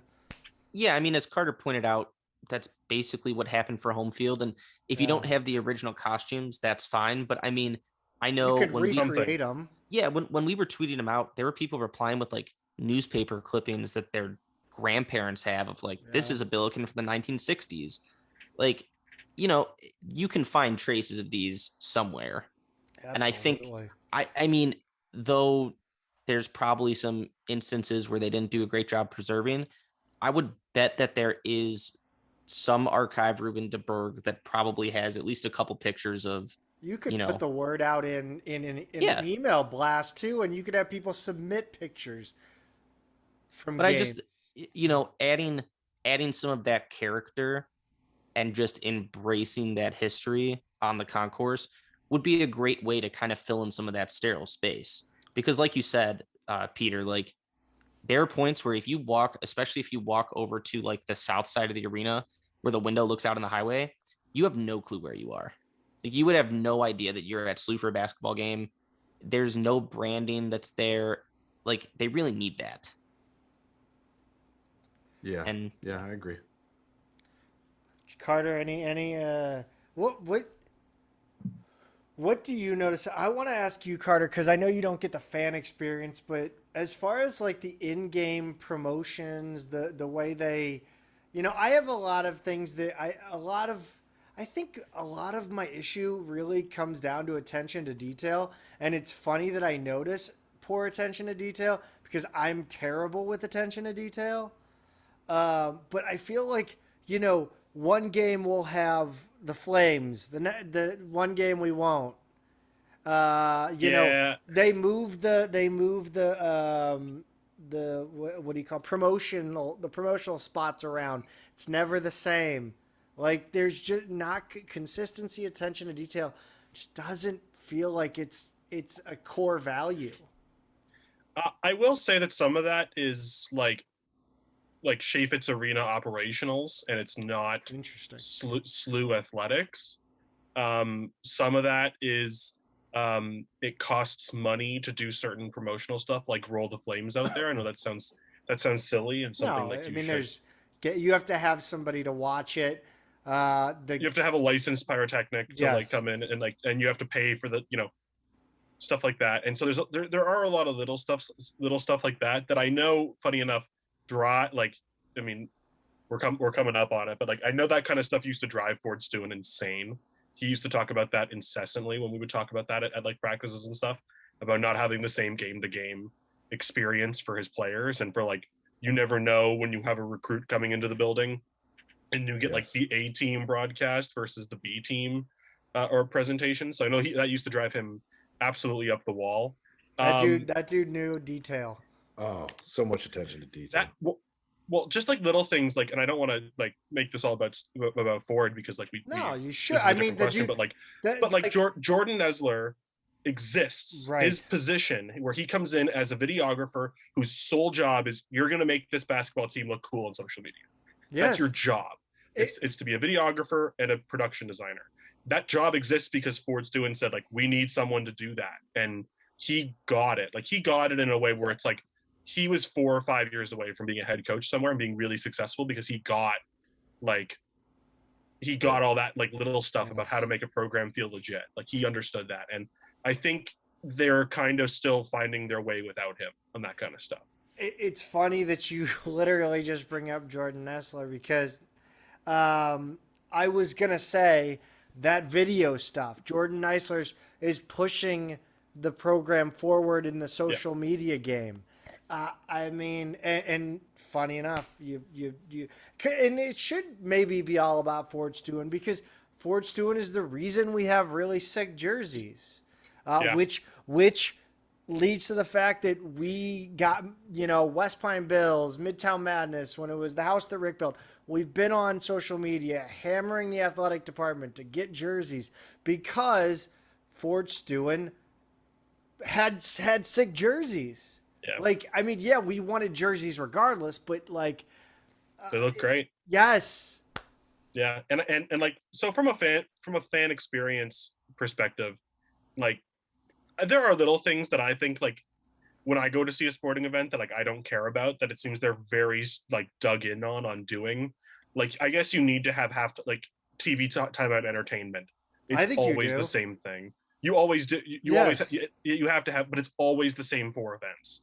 It's like there's like, and it's so See, funny, I don't like, mind that. See, I don't either, but I don't care about it. So it's like, I don't know if that's something that like a fan who comes to like every game, where that seems to be who they're advocating towards, is like season ticket holders. I don't like, think you get bored of that. Like, yeah, but I mean, I don't know. Like, to me, I don't know.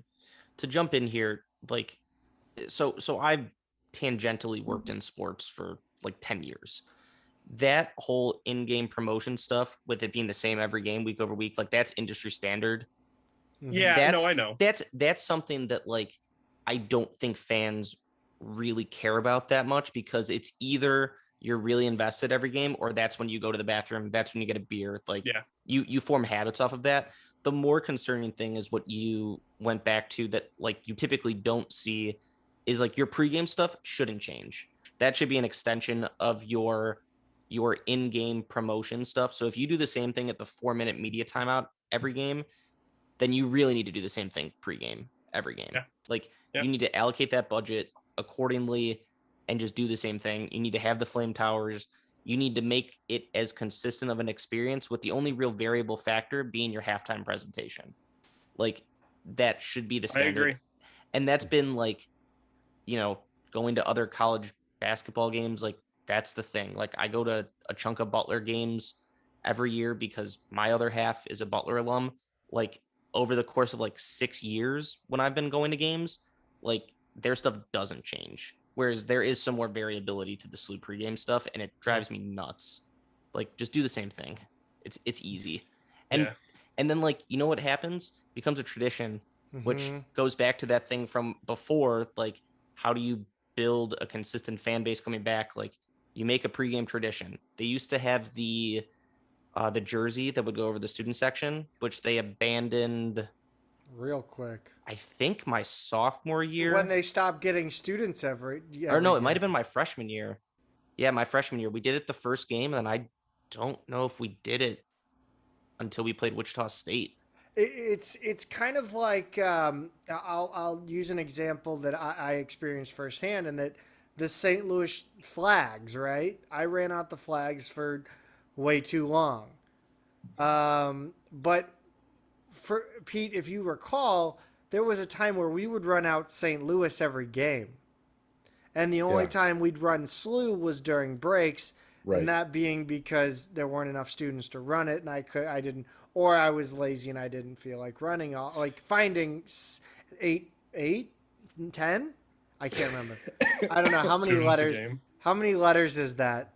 It's very easy math. It's 10. Yeah, thank you. Math is not my strong suit, guys. I've told you this. But yeah, so as you know, and it was probably my fault too that eventually got down to SLU. But I think when we moved over to Chaffetz, we lost a letter.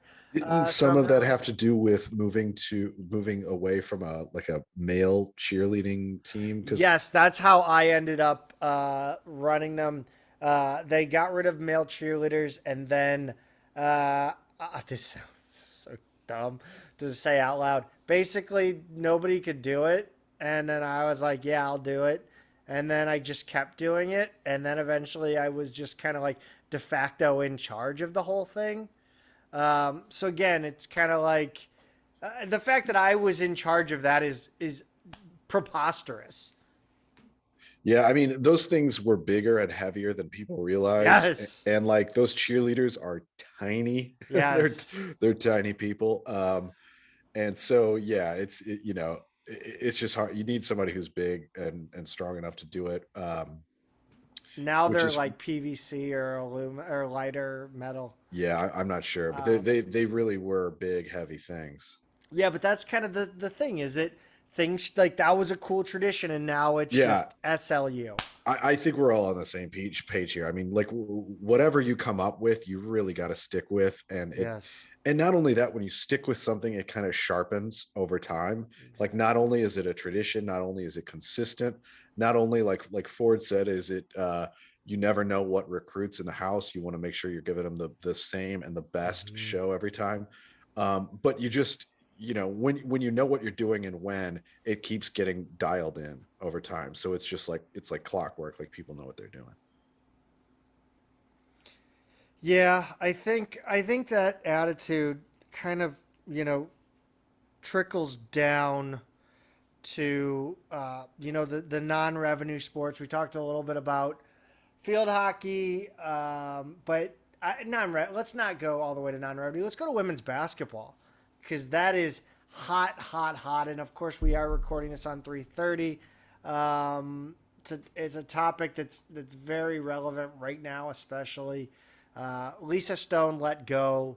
But Carter, do you know if her contract was just not renewed, or how did that go down? I don't know. I don't know, to be completely honest. Okay. Yeah, I mean, that's how it's kind of framed. I mean, Carter, what did you think when you first heard about this? And I mean, what was your kind of just all the way around reaction? I was kind of stunned because I saw Lisa as like what we talked about with Travis earlier, being like taking a program and ushering it along and really getting it to this place where it felt like it was becoming like more stable. And so I really didn't expect any kind of coaching changes like that. And so when it happened, I was like, I kind of had to look back and be like, okay, so, you know, they've never like quite had the same upper end competition that the men have had, I guess. Like they're not reaching that plateau, but that's only like well after the fact that I've been able to like kind of look back and go, oh, like, well, why? Like I was very surprised, if I'm being completely honest. I thought they, like, in terms of being in lockstep, like Travis and Chris are, I thought she was part of that as well. Like she got it, she understood what their goal was. So it might be she was looking to get out. I just don't know. I'm very interested to see what her next step is to kind of get a sense of what's up. By the way, just to point out real quick before Pete goes ahead, I believe it's only been 12 days since Lisa Stone was released, which to me, I thought it was like 3 weeks ago. I was gonna say, I feel like that happened like a month ago. Exactly. Thank you. I don't feel so crazy, but just the fact that we're not doing Twitter Spaces every single night talking about candidates shows that we're not quite off the deep end yet. Throwing shots. No, because if you've been paying attention to those, I'm in them every night. I'm listening almost every night. I keep seeing don't you, set and I'm me like, up for insults, man. You can't do that to me. I find it incredibly entertaining. I'm gonna give a major compliment. Just the stamina that it takes. Unbelievable. I've tuned in for 20 minutes here and there, and I'm like, how do you have this much to talk about? It's unbelievable. The answer is they don't. They don't. They don't. Like there are nights where we're talking about what Curry Hicks Sage or whatever it is on Twitter, where he'd be giving like advice on how to throw your wedding.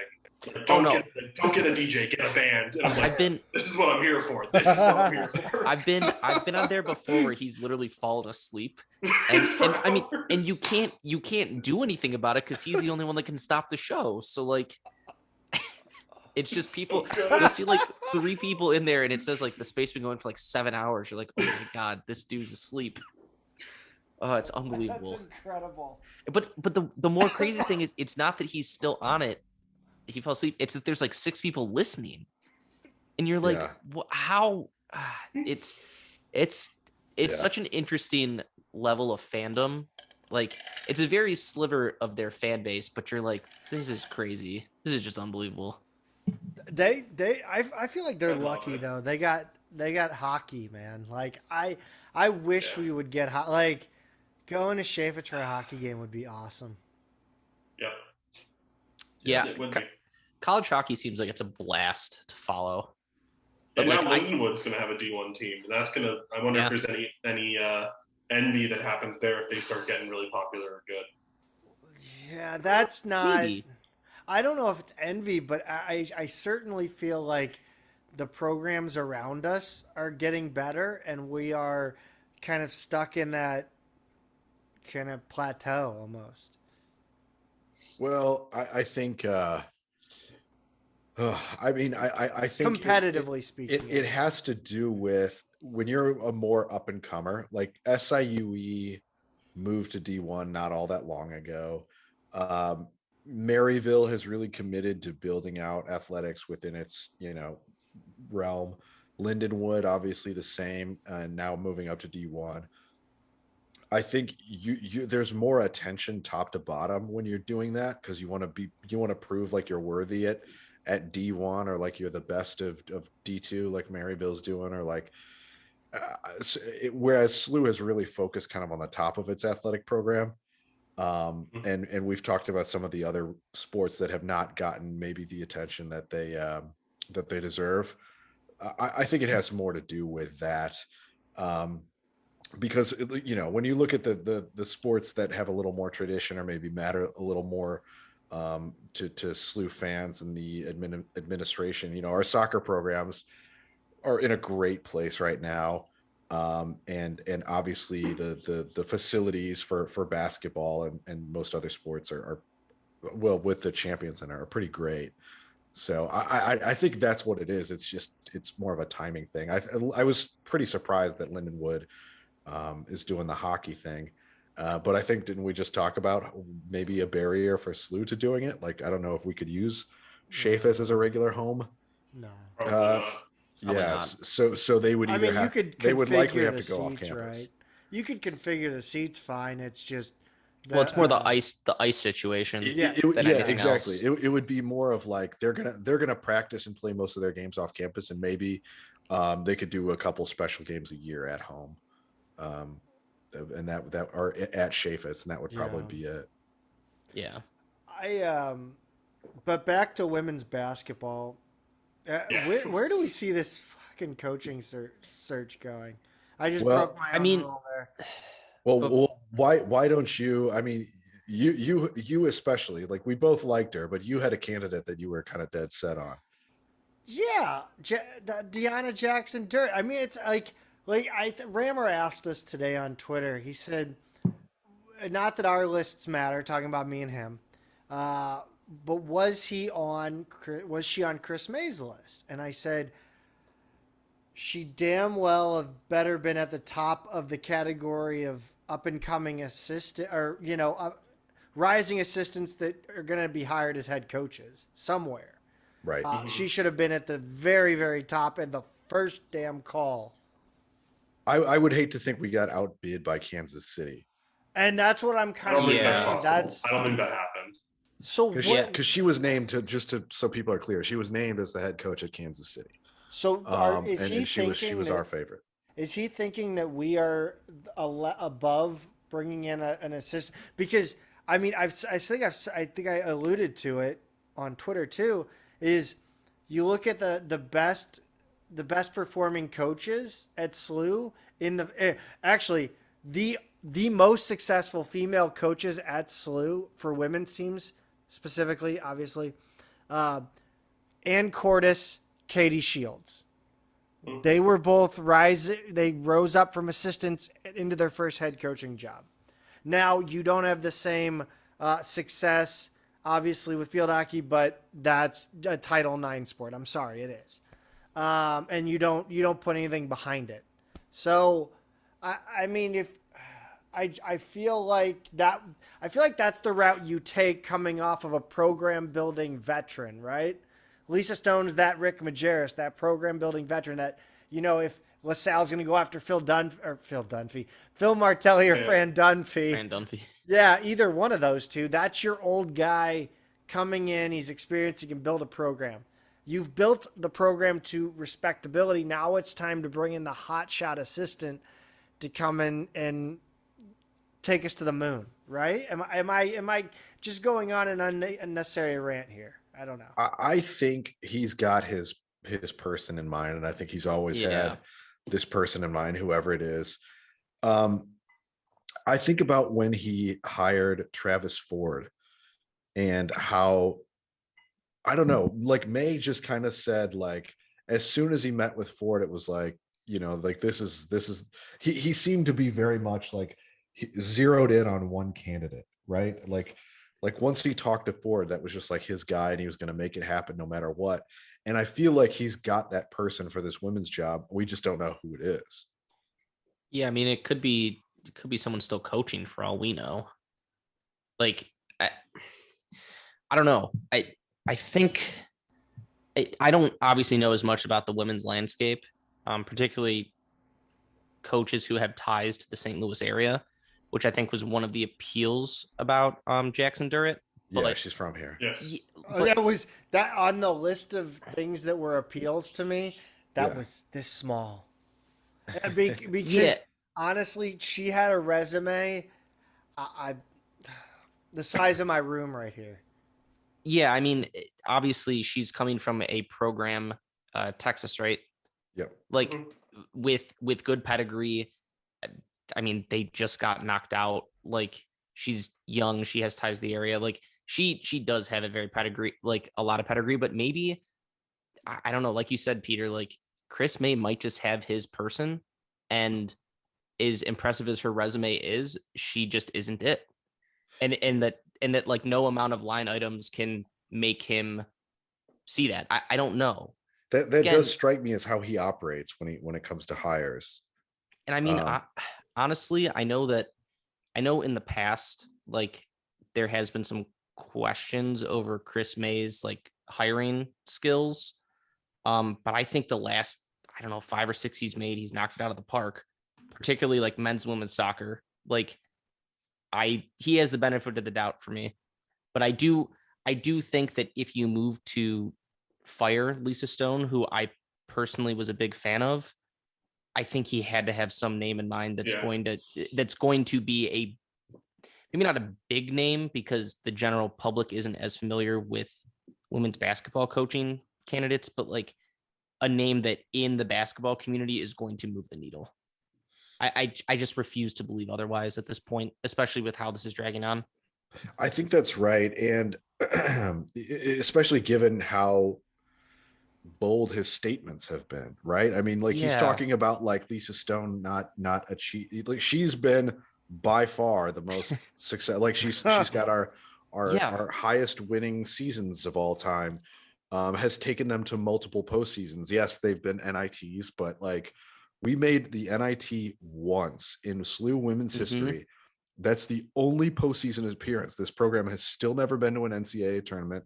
This program has been terrible, like a really, really bad program. Um, Stuck in the mud, usually under 500. I mean, really just not a good program at all. And she made it a program that you expected to have a winning record every year. Made it to the NIT a few times. Yeah. Most of the best players we've had were under her, with a couple exceptions. I mean, it's not even close between her and her predecessors. She was the coach that Rick Majerus said she would be, and she did take the program to the next level. She brought up the floor of the program, and I think now he's looking for somebody who can raise that ceiling and get us to that first tournament and make us consistently a top 2 or 3 team in the A10 and always be knocking on the door. Really, but we're all just really curious to see who that is. I'm I'm gonna shock everybody and defend Chris May on this one. I love I know. I love the aggression that this shows, but now he's got to walk the walk. He can walk the walk firing, but for the hiring, he's got to walk the walk. Like you're talking a big game now. You've got to make it happen. And I mean, if you're talking about coaches still coaching, I mean, I look today. If we look at the Final Four, and if you're going with an associate rising, you're not going to get any of the head coaches at the Final Four. You're just not. No. Yeah. Well, Yeah. it's his assistant and the Louisville assistant But are but the now only two that geographically make sense. these are now blue bloods in the women's game. I mean, Yeah. Right. I guess you could sort of argue about Louisville maybe, but like South Carolina is now a blue blood in the women's game.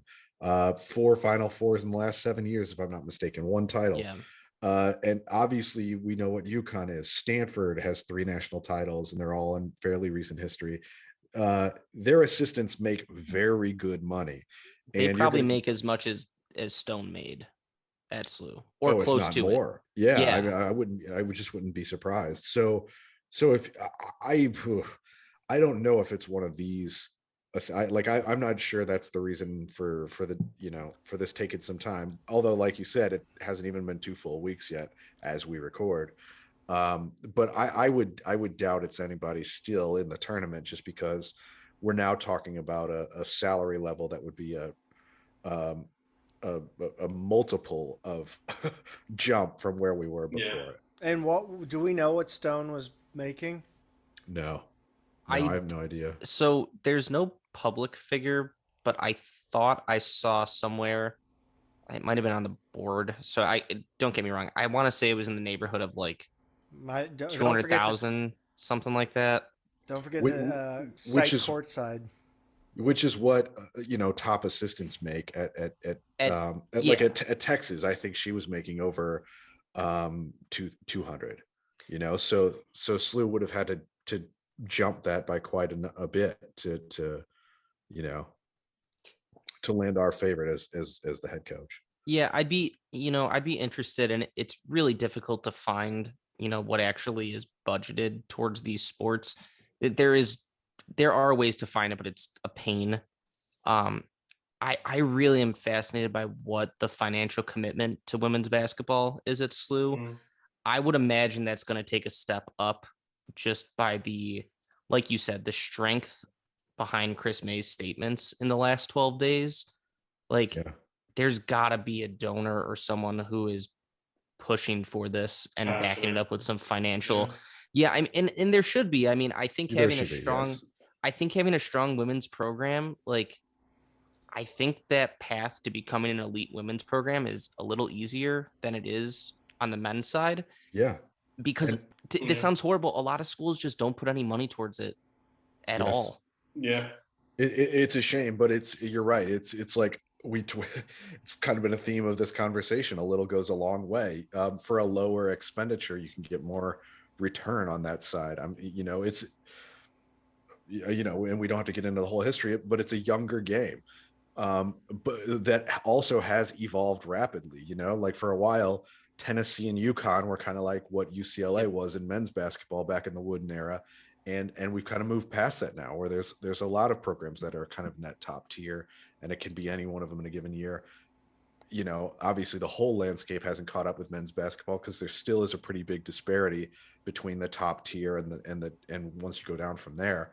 Um, but SLU has the market, it has the institution, it has very, very much has the facilities, especially with the Mhm. Champion Center opening and having a women's basketball center in there. I mean, it it's got and I think May is cognizant of this. Obviously, he is. It has every advantage that you would want for a women's program. They're not in West Pine Gym anymore playing home games. It's a program that could very much be nationally competitive. Well, and I think, we've seen glimpses of the local interest that they can generate. I mean, they have one game a year. I forget if it's to support breast cancer or what exactly Mhm. it's for, but like, and I know that they give some of those tickets away to schools for free and stuff, but those schools can turn those tickets down. Like, they Yep. can, you can build a pretty dedicated fan base. I mean, the Yukon women, and granted, that's a way different comparison. Like, they, but like, they cultivated a rabid fan base. And I'm not Tennessee saying, did too. yeah, I'm not saying you're going to have 10,000 fans, but like, you can make that a 5,000 We we seat have thing. women's basketball is so geared towards like an older crowd. Like I even remember back in like West Pine Gym going to like the season ticket holder pregame stuff, and I was the youngest in there by about 40, 50 years. Easy. Mm. And St. Louis University, by and large, the local fan base is aging. It always has been. Yeah. Yeah, And but yeah. but think about any of the programs that have blown up in women's basketball. It's like, why there? What like it's really just been the right coach at the right Mm-hmm. time with institutional support. It's not a super complicated formula. So yeah, it can be Yeah. done. I mean, there's no reason they can't be the class of the A10 in I, very short order. I think that this university can become the class of the A10 in every sport. I think that we like there's no reason that like we've seen it happen in volleyball, right? We had a super energetic young coach come in and change the culture, and then we did nothing with it. Baseball, the culture is changing, and we're doing much better. But I just don't. Volleyball, like the women's sports, is women's sports are easy to get good at, and just like you said with basketball, volleyball is no different. And I don't, and that's another one of those things. Like I don't understand how Kent Miller, Teflon Don, has avoided the chopping block, and Lisa Stone gets let out the door. Institutional expectations. That's the Yeah, answer. I Yeah, think a portion for sure. I think a portion of that too, unfortunately, comes down to revenue potential. Yep. You know, women's basketball, I would assume, doesn't turn a profit right now, but it can. Whereas volleyball is not ever going to be a revenue sport. Like no matter what you do, it's just not going to be. Hey, they hosted Stanford and Penn State back in like like that first year they won or made it to the NCAA tournament and won a game, sold out nearly Chaffetz Arena. Yeah, That's better. I don't. Whatever the women's basketball, like they've never come close, even on their biggest breast cancer nights. Yeah, but if you think about it, that's going to be the exception. St. Louis is such a big volleyball market too. It really is. High Performance is a massive club. A massive club. And I don't see this program even like marketing games to that, to that program. Fair enough. I don't know. Fair enough. I'm the only person that gives a flying shit about women's volleyball. So, Kent Miller, keep collecting that paycheck. I'm proud of you, man. Failing upward is all I do too. So, yeah, I mean, Carter, anything in your experience in the last 4 or 5 years covering the team that has stood out to you, man? I'm curious. What is your overall kind of viewpoint of the university and the athletic department? Yeah, I mean, I think so. It's very funny is that like my first instinct is to say like Rick Majerus spoiled this fan base and this community to the extent that it's like it's very myopic for a lot of like a lot of the base, and it's hard to compete with that viewpoint where it's like, well, like, so I say it often. It's like the number one thing in my mentions, the number one thing in my DMs, and it's fire Travis Ford after every loss, and you never hear from the same people after wins, and it's like this is it's a larger voice than it should be, and this is a department that is very clearly building to something. They are not apathetic. They are committed to success financially. They're committed to success in the way they do things like traveling, in the way they do things like providing premier facilities for their student athletes, for their employees, and so I find it very odd that people don't see kind of what we've been talking about, which is like this is very clearly a department going up, not going down.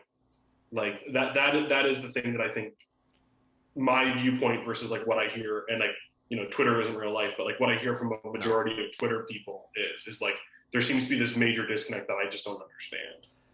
Pete, if you were a fan, maybe providing the opposite viewpoint, because I mean we're both kind of cognizant of it. I think more than maybe John, just because he doesn't.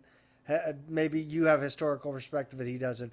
But I'm no damn good at putting together stories or arguments. You kind of give the I guess devil's advocate to Carter's point.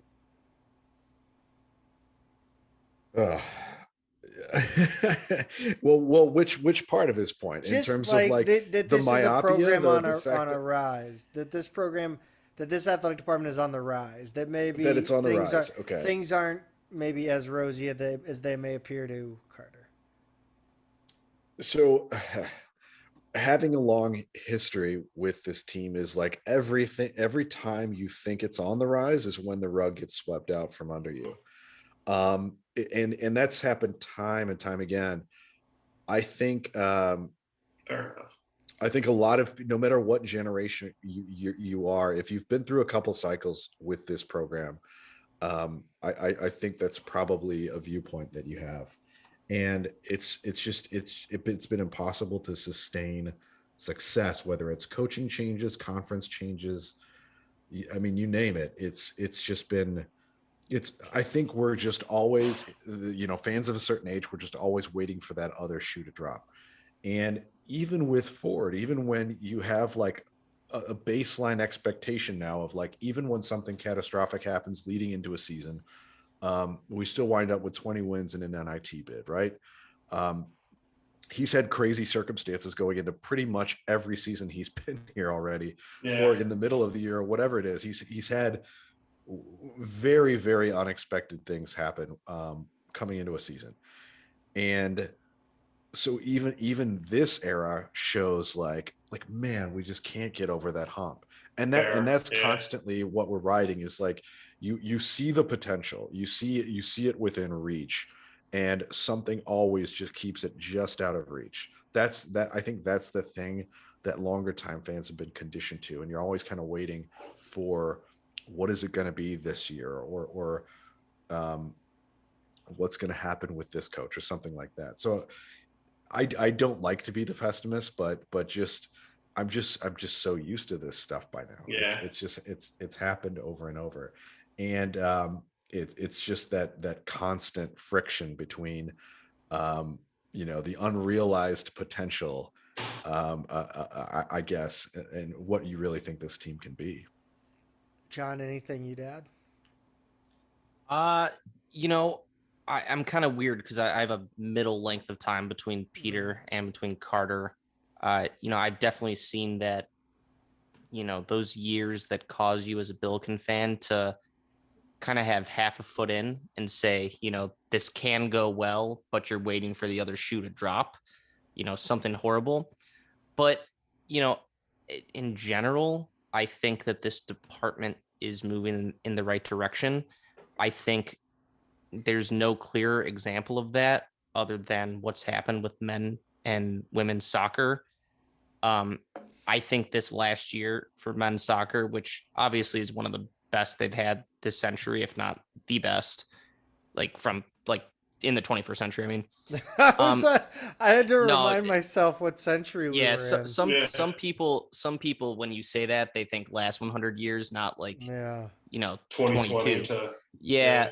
But I think that like in some respects, and I know that other people in the A10 make fun of this or whatever, but I think in many respects, SLU Athletics is a sleeping giant, and the support that men's soccer, and I mean the last 3 years women's soccer has, or 4 years, have received, is a great example of that. I mean, men's soccer literally set an attendance record this year for an NCAA soccer game. And I think that things like that show you that if SLU can find a way in its key sports to be elite, which current investment implies will happen at some point. I mean, if you keep throwing money at things, eventually it comes together. I think it shows that there will be a tremendous amount of support, and just financial payoff for the university. I think that at some point, I'm going to focus on men's basketball. At some point, it all comes together, and we are not going to have a year where our best player gets bit by a snake and our second best player gets hit by a taxi and a rock falls on the rest of the starting five at the Palumbo Center, which doesn't even exist anymore. Like they get left behind by the bus driver. Yeah, a bus driver doesn't. Yeah, a bus driver doesn't drink a fifth of whiskey and drive off. Like at some point, all of this garbage luck. Like at some point, this garbage luck just runs out, and like they're doing things the right way. It's just like there is a large portion of the fan base, and I agree with Carter when you say like your mentions after a loss are like not even fire forward. It's like kick this guy off the team. It's some really nasty stuff. And to be perfectly honest, we mute all those accounts. Like our mute list is like 20 accounts long. Like it's funny you mention that, Pete? Isn't it, Pete? Like just tweet into the void. Like at some point you realize if we haven't replied to you in like 3 weeks, you're tweeting into the void. Zach is a lot quicker to mute than I am. There are some people where I'm like, wait, what? Weren't we following this guy? Like one day I stumbled across our mutes and Zach's like, yeah, I could get a little salty after a loss. That's my version of like tweeting into the void is just mute. So But it's we like mute. Now and I need to go unmute to see people. who I mute. Now I need to know who I muted. I don't even know who we're gonna go chat. but my thing is like at some point when you keep doing things the right way, it pays off. Whether that's going to pay off this year or in 10 years, I have no idea. None of us have that idea. I really hope it's next year. I really want, I mean, selfishly, I think we've tweeted this. Like, we want SLU to be the most successful men's basketball program it can be. Our preference is that it's Travis Ford doing it because we like him as a person. We think he's gone through a lot of crap and gets a lot of flack that he doesn't deserve necessarily. Looking at you, UMass Twitter. Yeah. Well, it's not even just that. It's the A10 at large. I know. Like we want him to be the guy selfishly. And we think that the department and he have done things the right way, but for things outside of their control, it hasn't fully come together like we've expected it to at this point. Like, I really want it to be next year. Like, that's the thing. But will it happen? You don't know. All you can do is do everything in your power to set yourself up for success and let the chips fall where they do. If you have bad luck, you have bad luck, but at some point it comes together.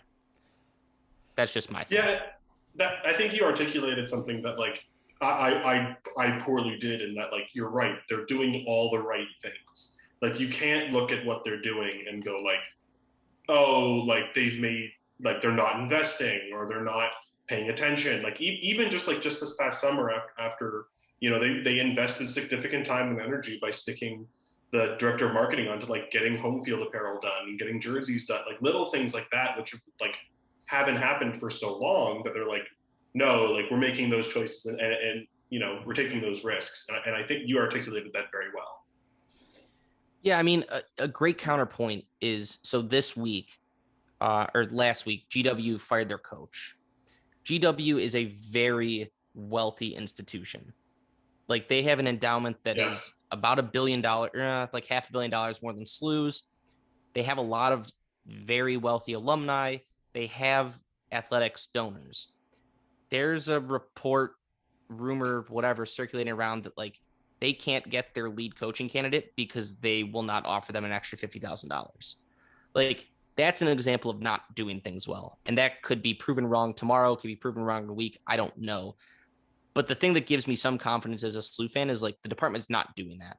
They're not doing the things that Peter was talking about back in the day, where if they had a choice between spending $5 and saving $5, they'd choose to save the $5. Like they're making decisions based on what they think is best for the department, not necessarily what is going to, save them $100.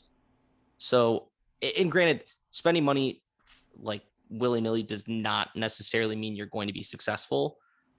But in the ways they're spending money gives me confidence saying, okay, this is going to be a good thing long term. There's long been a chicken or the egg argument with this next question I have. And Chapley, if I reach out to you to complain about something via text or phone call, what generally because of the area you work in, what am I complaining to you about? Oh God,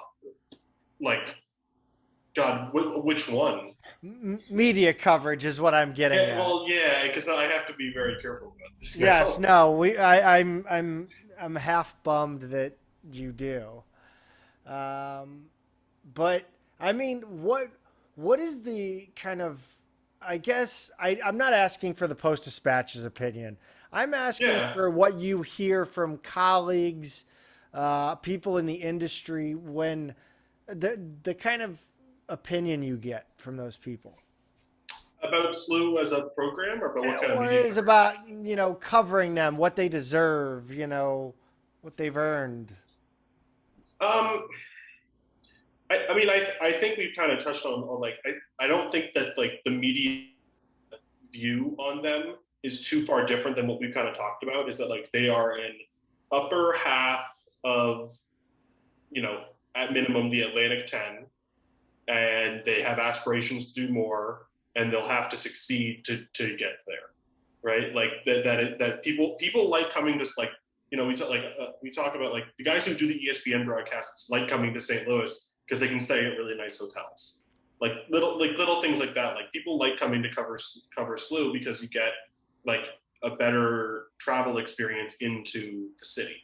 You get stuff like that, and that, I mean, in terms of media coverage, can go a long way versus like staying at, the hotel in Dayton is really nice, but there's not a whole lot of a nightlife to go out to afterwards that isn't like student oriented, right? Whereas like in Midtown, it's a short jump to like the Central West End, which is a nice place to go out and have a nice dinner. So just like little stuff like that is like, I think a lot of media folks like SLU. I think they're waiting for them to be better. I think they're waiting for them to like succeed and kind of earn it. Do you think that maybe the coverage relative to the success is on par, or is it, lacking? Or see, that's what's interesting is like, I mean, like when you compare it to like any Power Five who wins about the same number of games or competes on the same level, then like no. Like one of my bigger eye-opening moments was like at the K-State game in 2019 in Kansas City when we did the post-game interviews with, I think it was Bruce Weber. Bruce Weber was the coach at the time. Yes. And then there was like 60 reporters for K-State, and they weren't good. Like they weren't like expected to have a good year even. And there was me and Stu. Like it was kind of like a miss, like we kind of had to like beg for Travis to just be able to get into the room. And not just do a hallway presser. So it's like when you compare it to like, I don't have a whole lot of like, I haven't done a whole lot of road games like similar sized schools. I like Dayton. I like going to Dayton because they have great facilities. I'm excited to do Loyola because I've heard good things about them. But otherwise, I don't have a great perspective. SLU has a tough time competing in the market. When you have an institution like mine now with the St. Louis Post-Dispatch, and you have 6 dudes hired to cover the Cardinals and 3 dedicated to the Blues, and 7 now with me on the Cardinals, I should say. Mazel tov on that, by the way. Thank you. It's tough to find in print journalism. It's hard to find bodies. It's hard to find be able to afford that, and until like Jordan Nesbitt's post didn't even like the article Stu wrote on Jordan Nesbitt being entering the NBA draft market didn't even register like on our dailies. Like it was like on our daily clicks on the website. Like it was like Harrison Bader report did 4 times the numbers. So it's hard to justify. It's a tough spot to be in until like you demand coverage but through success. I think you have kind of, I mean, you moving away from scoops covering the Bills and to whatever you did up in wherever you were, like that might have been one of the worst things to happen to SLU coverage, because your scoops with Danny Mac I felt was pushing a little bit more, like it was a little bit of that like EA 2K. Raw versus Nitro. Well, I appreciate that. Like, it was very much competition was there, and you had to at least keep up on something. Yeah, I appreciate that. It was always a perspective where it was like. I'm not saying you were good at your job. No. I just meant the amount of content. No, I'm kidding. Obviously, yeah. I'm just giving him shit. Yeah, let's not start any fake Twitter beefs. It's tough. No. It's. I mean, like I was never going to be in a position with Scoops to cover the team in the same hours that Stu was. That just wasn't like viable, especially during basketball season, and definitely not outside of basketball season. But I thought we did some good stuff. I really like working with Stu. We throw stuff off of each other all the time in terms of things we're thinking about in terms of stories. Just like I'm like the night that we were waiting for the Iona news to drop. just kind of like exchanging back and forth what we were thinking. The Iona news being that they were scheduling that game with Rick Pitino and Iona, and just like, and so like I think a lot, like, you know, we worked really well together. I'm excited to work with him. I'm not going to work directly with him at the Post, but I like what Stu does.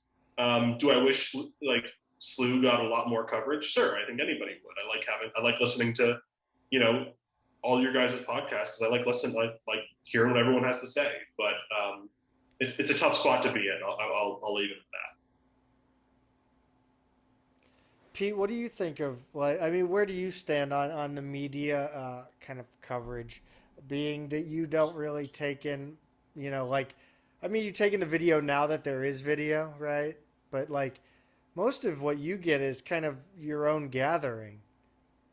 Well, to me, the ESPN Plus deal is everything for following the A10, following SLU. I got to watch a lot of soccer games this year, and almost all the basketball games that were on, that as opposed to another carrier. I mean, it was, for me, that goes farther than anything else. Just the ability to be able to, for relatively little cost, actually watch live games here without much effort. Does local coverage matter that much when your aspirations are to be a nationally recognized program? Because again, with ESPN Plus like that, it's easier to kind of have somebody's wandering eye fall on your program.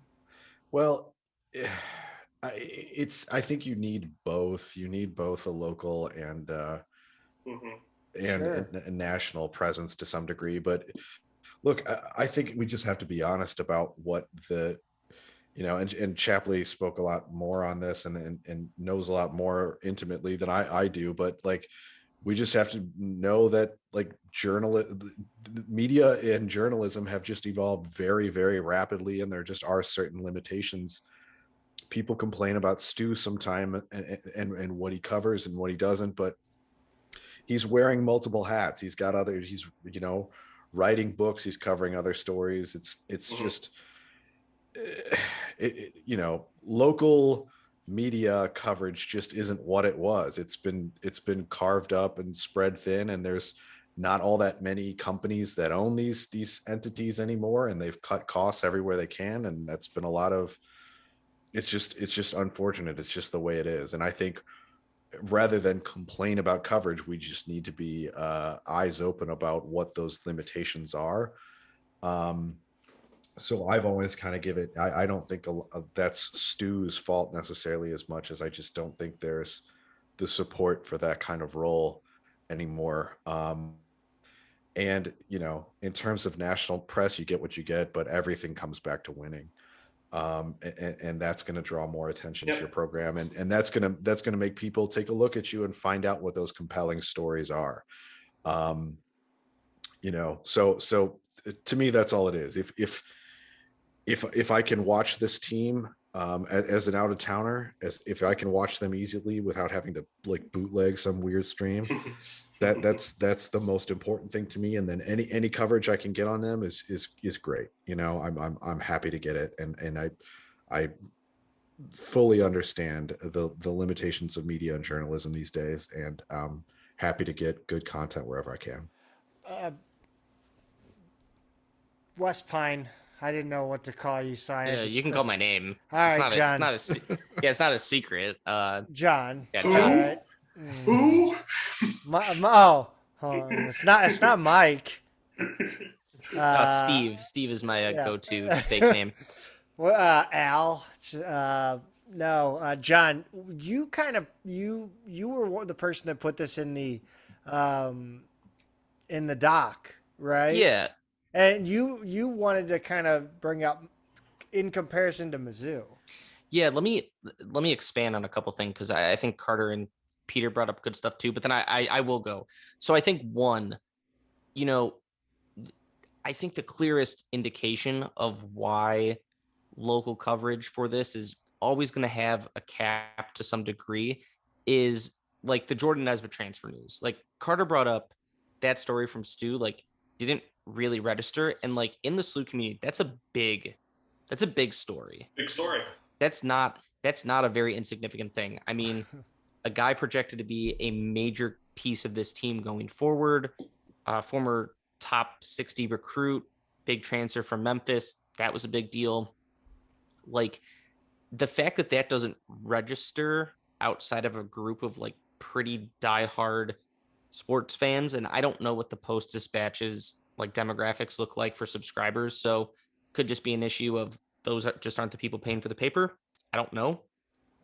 But I think that that does tell you where your coverage lies, and I think the national piece of this, before I get on to just the Mizzou thing, like, there is no clearer indication from this season of how quickly the national news cycle moves than St. Bonaventure. When they were ranked top 25 coming out of the St. Bonaventure or the Charleston Classic, they got like 3 national stories in 2 days on ESPN. A school, very small school, in the middle of nowhere. Like, they got massive national press. The second they dropped out of the top 25, and until they made this run in the NIT, nothing. They didn't exist in the eyes of the national media until they made it to the NIT Final Four. And that just shows you how difficult it is for a school in this conference to get publicity. Unless you are ranked, it doesn't matter. And I think at the end of the day, like what Peter says, as an out-of-towner specifically, if I can watch the team, that goes so much further than being able to read an article about them. Like, it just does. And that kind of transitions perfectly over to this Mizzou point. I mean, I personally am someone, like, I still like print media, granted digital copies of it, but I think Stu, when he writes pieces, and Carter, when you did your more long form stuff, like, I love reading that stuff. I like to consume, content. I like to know stuff like about Fred Thatch's health issues that are, that was relayed in information way longer than a tweet that you can't do it justice to. But at the end of the day, readership is that's what's going to cause departments to allocate time to coverage of certain programs. So, like, it is very frustrating as a SLU fan that the Post Dispatch focuses so much on Mizzou. I get it, though, because that's what their readership reads.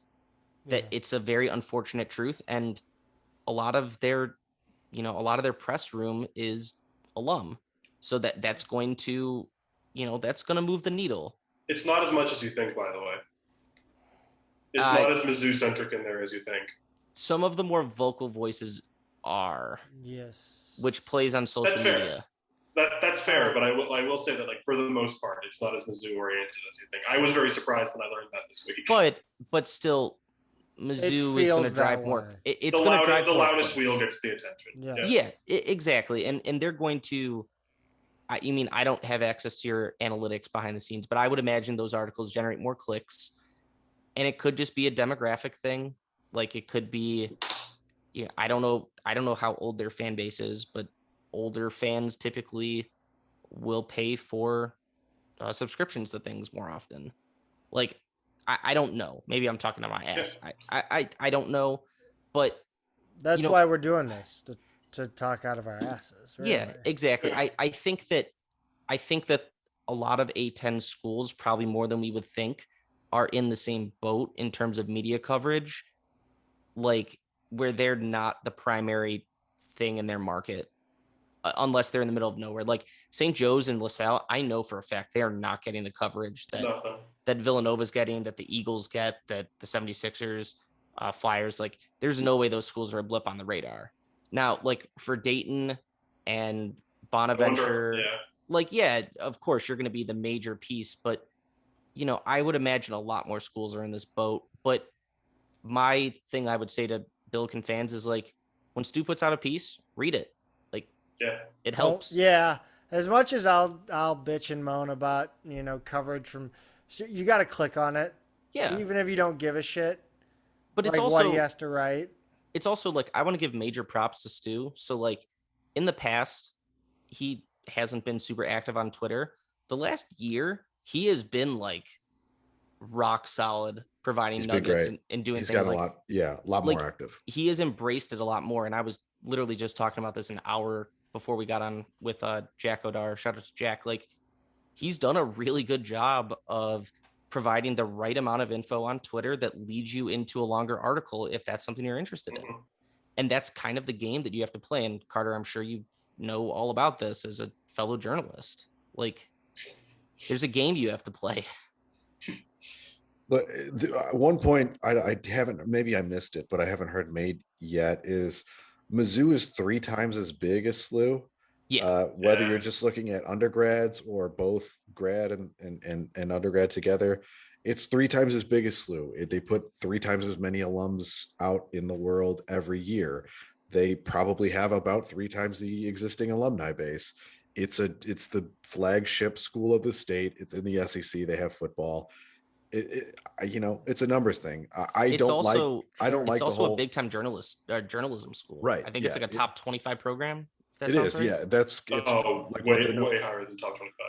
Yeah. Yeah, it's like what they're known for. So I guess my point is, it's purely, I have always thought of it as a numbers thing, and I kind of don't like the little brother syndrome that SLU has sometimes, because it's just like, guys, be honest. Like, it doesn't take a genius to recognize that Mizzou's probably got about 3 times the loyal readers that SLU does in that thing, and maybe more, because like when you have football and some of the other things, like the culture is a little bit different. So anyway, I think I think we kind of got to shed the little brother thing a little bit there, because it's just not the same size institution by any means.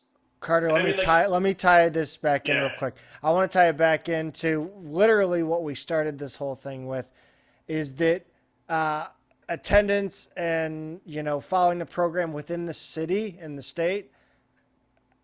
I feel like every alumni I knew from like around my age no longer lives in St. Louis. Like, it's, whereas like a Mizzou, everybody and their mom goes to Mizzou from St. Louis. That doesn't go to a private school, really. I mean, maybe offhand you have an Ohio State here, a Texas there, USC, but for the most part, St. Louis to Mizzou, or from outside to Mizzou. And then they stay in St.Louis. Well, that's the virtue of like having 3 times, like what Peter was saying. Yeah. Oh, yeah. No, definitely. But the thing I was gonna add there is that, like, okay, so then like take a step further back and go like, who gets more coverage, Missouri State or SLU? And Missouri State probably has 50% more students. Like, I think their enrollment's like 20,000 compared to SLU's 13 or something, or whatever it is. And I would say SLU does significantly more, like in terms of like media coverage, than Missouri State does, which I think is like, it's not exactly a 1-to-1, just because like it's not the same, but it's something to think about. Yeah. I think they also have, Springfield is its kind of own little insular spot. But anyway, sorry, Pete. Well, yeah, I mean, there's geography, because it's on the other side of the state, and it's not quite like a St. Louis, not as many. No, not the same. But yeah, it is between SLU and Mizzou in terms of size, and yeah, they don't get much coverage at all. So, and which is true of the other Missouri State schools as well, whether it be SEMO or some of the other ones around. UMKC, or they don't call themselves that anymore. It's just Kansas City now. Yeah. Missouri just has the 5 D1 schools. I guess it'll be 6 with Lindenwood. At the very, very, very beginning of John talking about media coverage, you mentioned conference, and this is a well-beaten dead horse within the SLU community, and I guess. Again, let's start from most recent, addition to the community. And Carter, what do you make of the conference situation, the kind of pickle that St. Louis finds itself in? I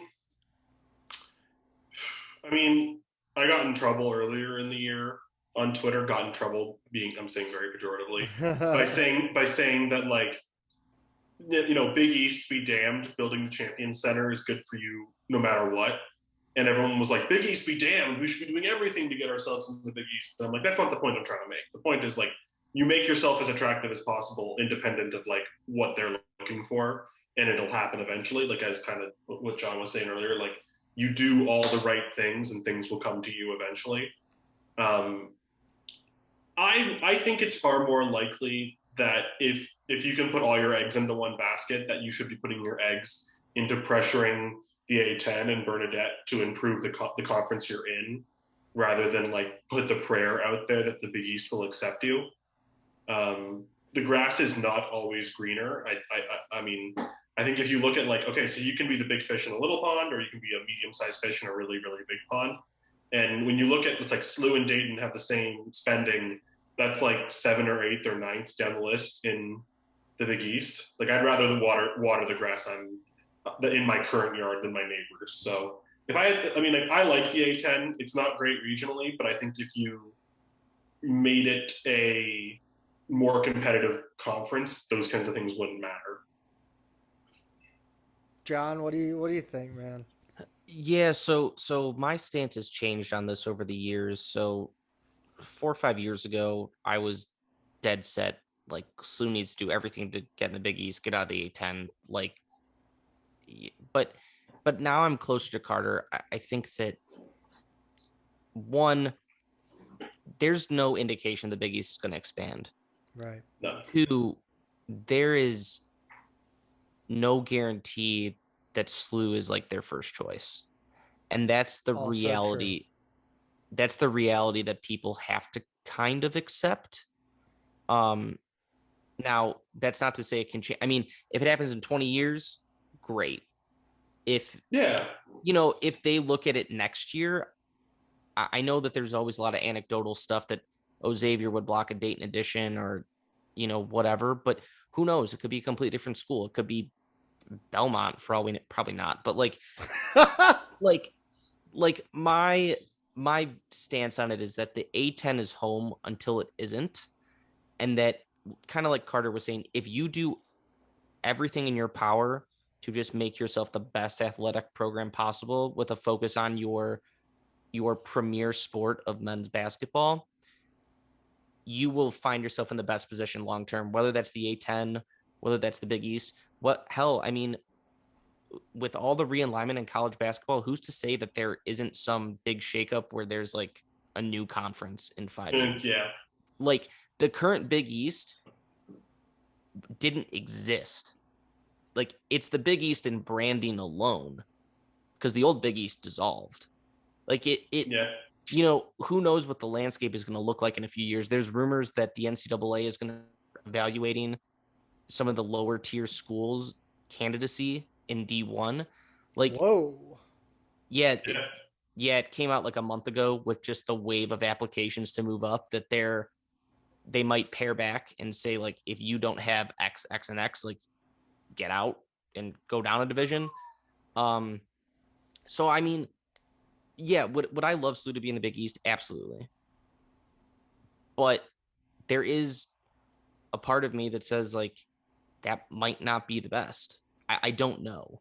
That's the problem. Do you have a massive jump in revenue because of just the Fox TV contract? Yes. You're going off of ESPN Plus to Fox, which gives you, it's a little under $5 million a year in revenue. Like, it's a pretty significant jump. But, I think the A10 for where we're at right now is as good of a fit as there can be, with the exception of geography, because geographically it sucks, especially for non-revenue sports. You mentioned geography, and that leads me to my next question. Obviously, geography being you can mold it however you want, and you can really mold the A10 however you want, right? Say we're stuck in the A10 for the next 15 years. Pete specifically, I'm asking.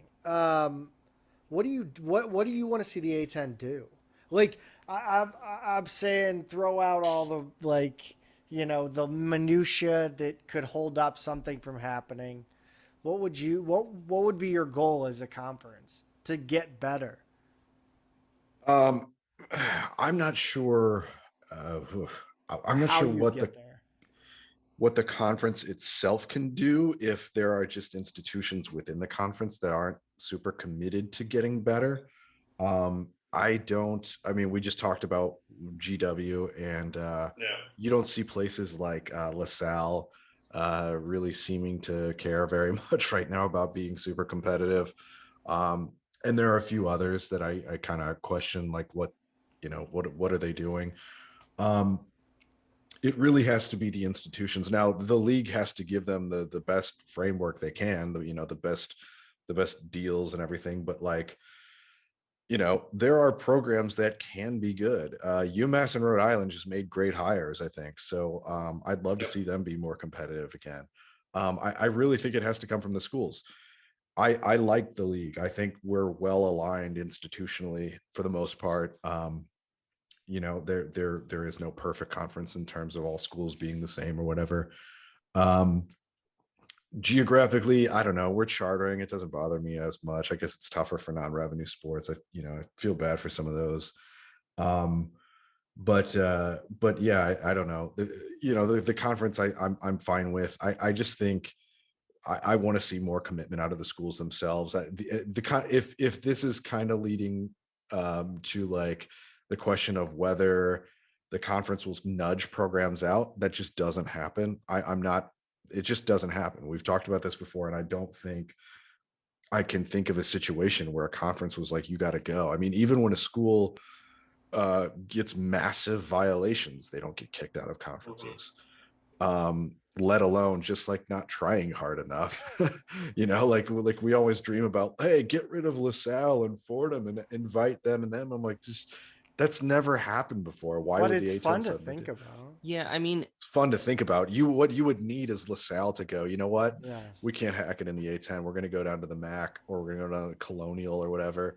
They have to go like 0-18 in conf or whatever, 0-12. Right. Even that won't I mean, part of the argument I was talking about why it'd be great to go to the Big East is TV contracts. Like even the A10's TV contract, which isn't, it's not a massive sum of money, but it is more than you're going to get in like the Patriot League or the MAAC. Like you're, asking these teams to move down strips their athletic department of more revenue, which is why they're never going to make that choice. Unless like there was a rumor LaSalle was looking to drop to D2, but that's probably not going to happen. That's coming from the university, not the but department. They have a new president who, from people we've talked to, is a pretty adept fundraiser who's already secured some pretty big commitments. So like even that's probably not going to happen. Yeah, like they're looking to build an arena. Yeah, like would it be great for the A10 to not be at 15 teams? Sure. If the right teams leave that kind of you down, yeah, that'd be fantastic. But it's just not going to happen. Like I think we're more likely to see like an 18 team A10 before like 3 teams leaving and make it 12. So Belmont, Murray State. Yeah, Murray State. I would add Murray State before Belmont. Like, just want that on the record. Whoa, even though they don't have a team right now. That I think that's where you get into like, well, I don't know. I mean, it's completely hypotheticals, but you're talking about a state school in far southwestern Kentucky. I mean, I know geography doesn't matter as much, but like that's truly weird. It's one thing to be like us. Yeah, but like UMass George Mason is a massive school. Like George Mason, attendance wise, is that a public school? Yes. Yeah. Now, granted, it's mainly commuter, but like Mason and UMass dwarf the rest of the conference in attendance.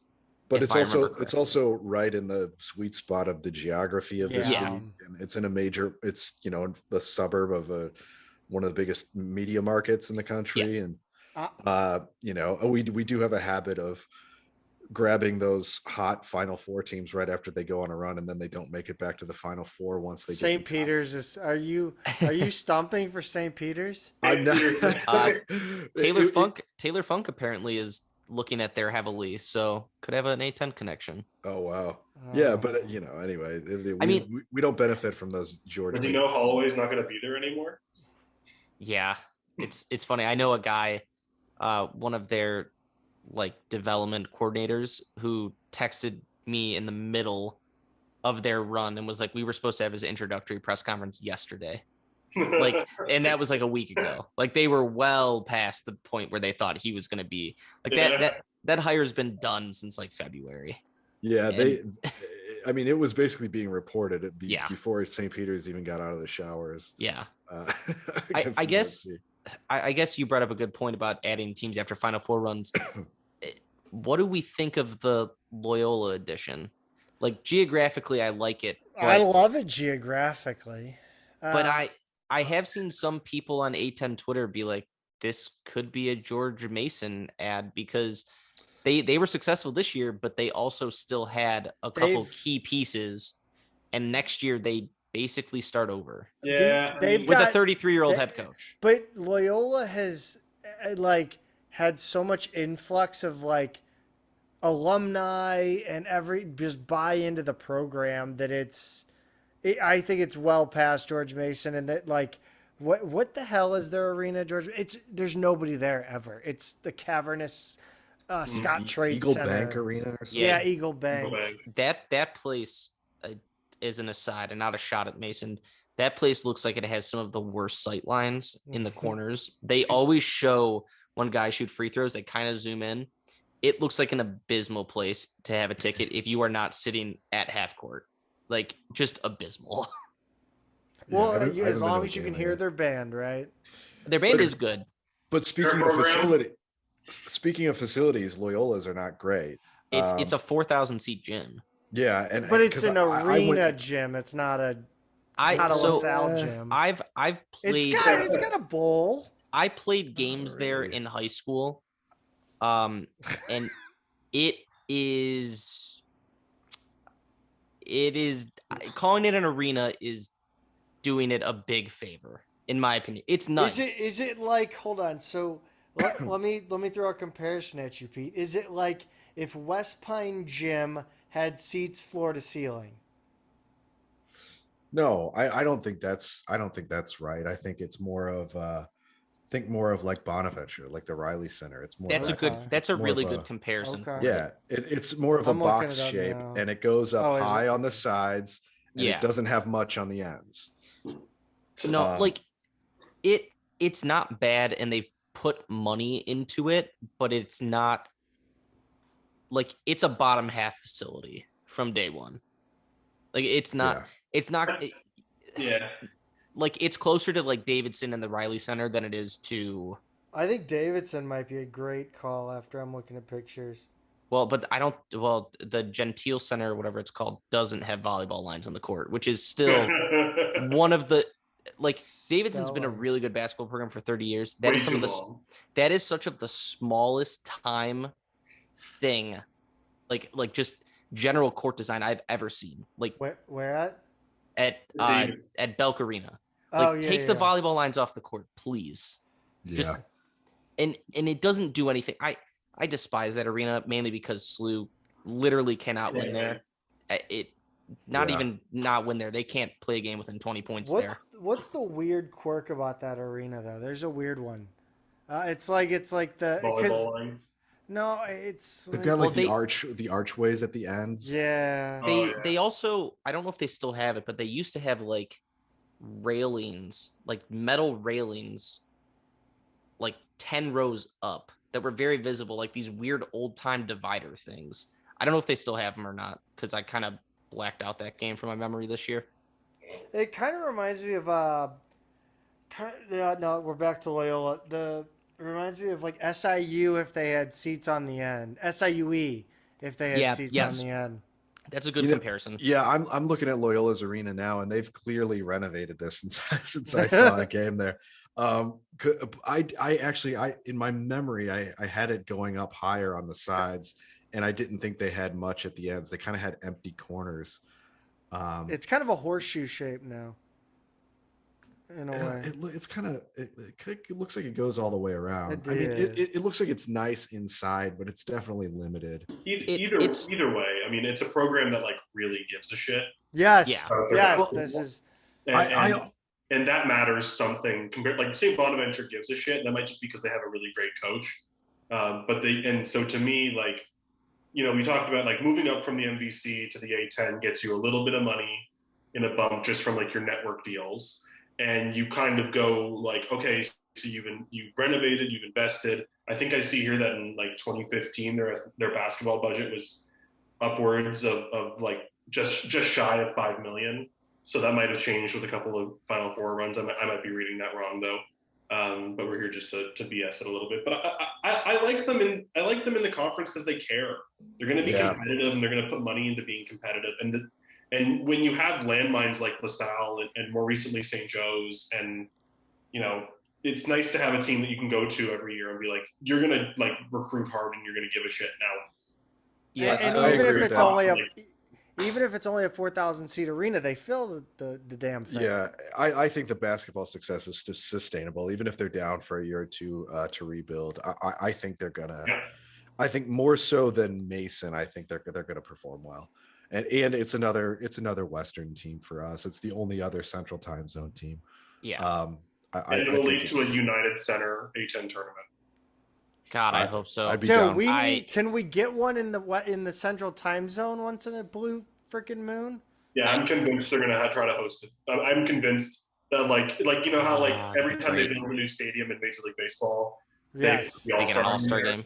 Like they'll put it at the A10 tournament there, like after the next time the ACC wants to pay them to use the Barclays Center, they'll put it in the United Center. I would love that. That'd be just awesome. Dream. Guys, I may be the oldest person in this group as it pertains to bedtimes. And we're coming up on 11, which means this is almost a 3-hour. It's slightly shorter than my interview with Cody Ellis. And I think we stayed up till like 2 or 3 a.m. for that one. That was a different time. But yeah, guys, this was a lot of fun, and we'll see what the listeners think of it. Any final thoughts, Chap Daddy? We'll start with Chap Daddy. We'll go from my bottom around up to the. Yeah, I don't know how much SLU stuff I'll be doing professionally, but I'll always be on Twitter. If you're into the Cardinals, we got a cool new thing coming on the 5th. Go find out about it on the 5th of April. That's kind of all I'm allowed to talk about publicly. At Chapley Media on Twitter. Yes, that's me. Peter? Zach, I don't really have anything to add. I am the actual oldest person here, and I'm the only one in Eastern Time Zone, so it's 3 minutes to midnight here. So yeah. I just, they know our handles. You're going to give them out. And they know us by now. And hopefully people got something out of this and, listen to it while they're working or cleaning the house or something like that. And, definitely just come hit us up on Twitter. Tell us what we got wrong, what we missed, what we got right. Always interested to mix it up with people. And I'm really hoping that like work slows down for me a little bit, so maybe I can find a little more time to dig into some recruiting stuff as the period heats up. Luckily, there has not been much recruiting action at all this calendar year for SLU, but now we've got a pretty long list I'm looking at right now of transfers that were kind of mutual interest on Twitter, and some new names in the 2023 and 2024 classes. So as always, we'll throw some recruiting stuff your way as the period heats up. Guess that's time for me to go. Peter kind of stole my thunder talking about recruiting right away, but I just want to leave the episode on this. We're recording this on March 30th. I'm predicting, and I have no idea when this episode is going to drop. By the time this episode releases, SLU will have at least one recruit. I'm going to call my shot and say that it's going to be a transfer. Oh, all right, I like it. Well, I think no source, just vibes. Good, positive vibes only, guys. No, we'll see. We'll see how the Billiken fans respond to dropping a 3-hour episode. See if we do this more. Maybe take it to the maybe stream it live somewhere. I don't know. A Twitter Could go- space where we all Twitter fall asleep. Spaces, yeah. Oh God. Yeah. Can you do video on Twitter Spaces? No. That's a shortcoming. All right, Billiken fans. I think in quadruple stereo, as I say every episode of the Midtown Madness podcast. Go One. Bills. Oh, God damn it. Roll 1, Bills. 2, 3. Go Bills. Go Bills.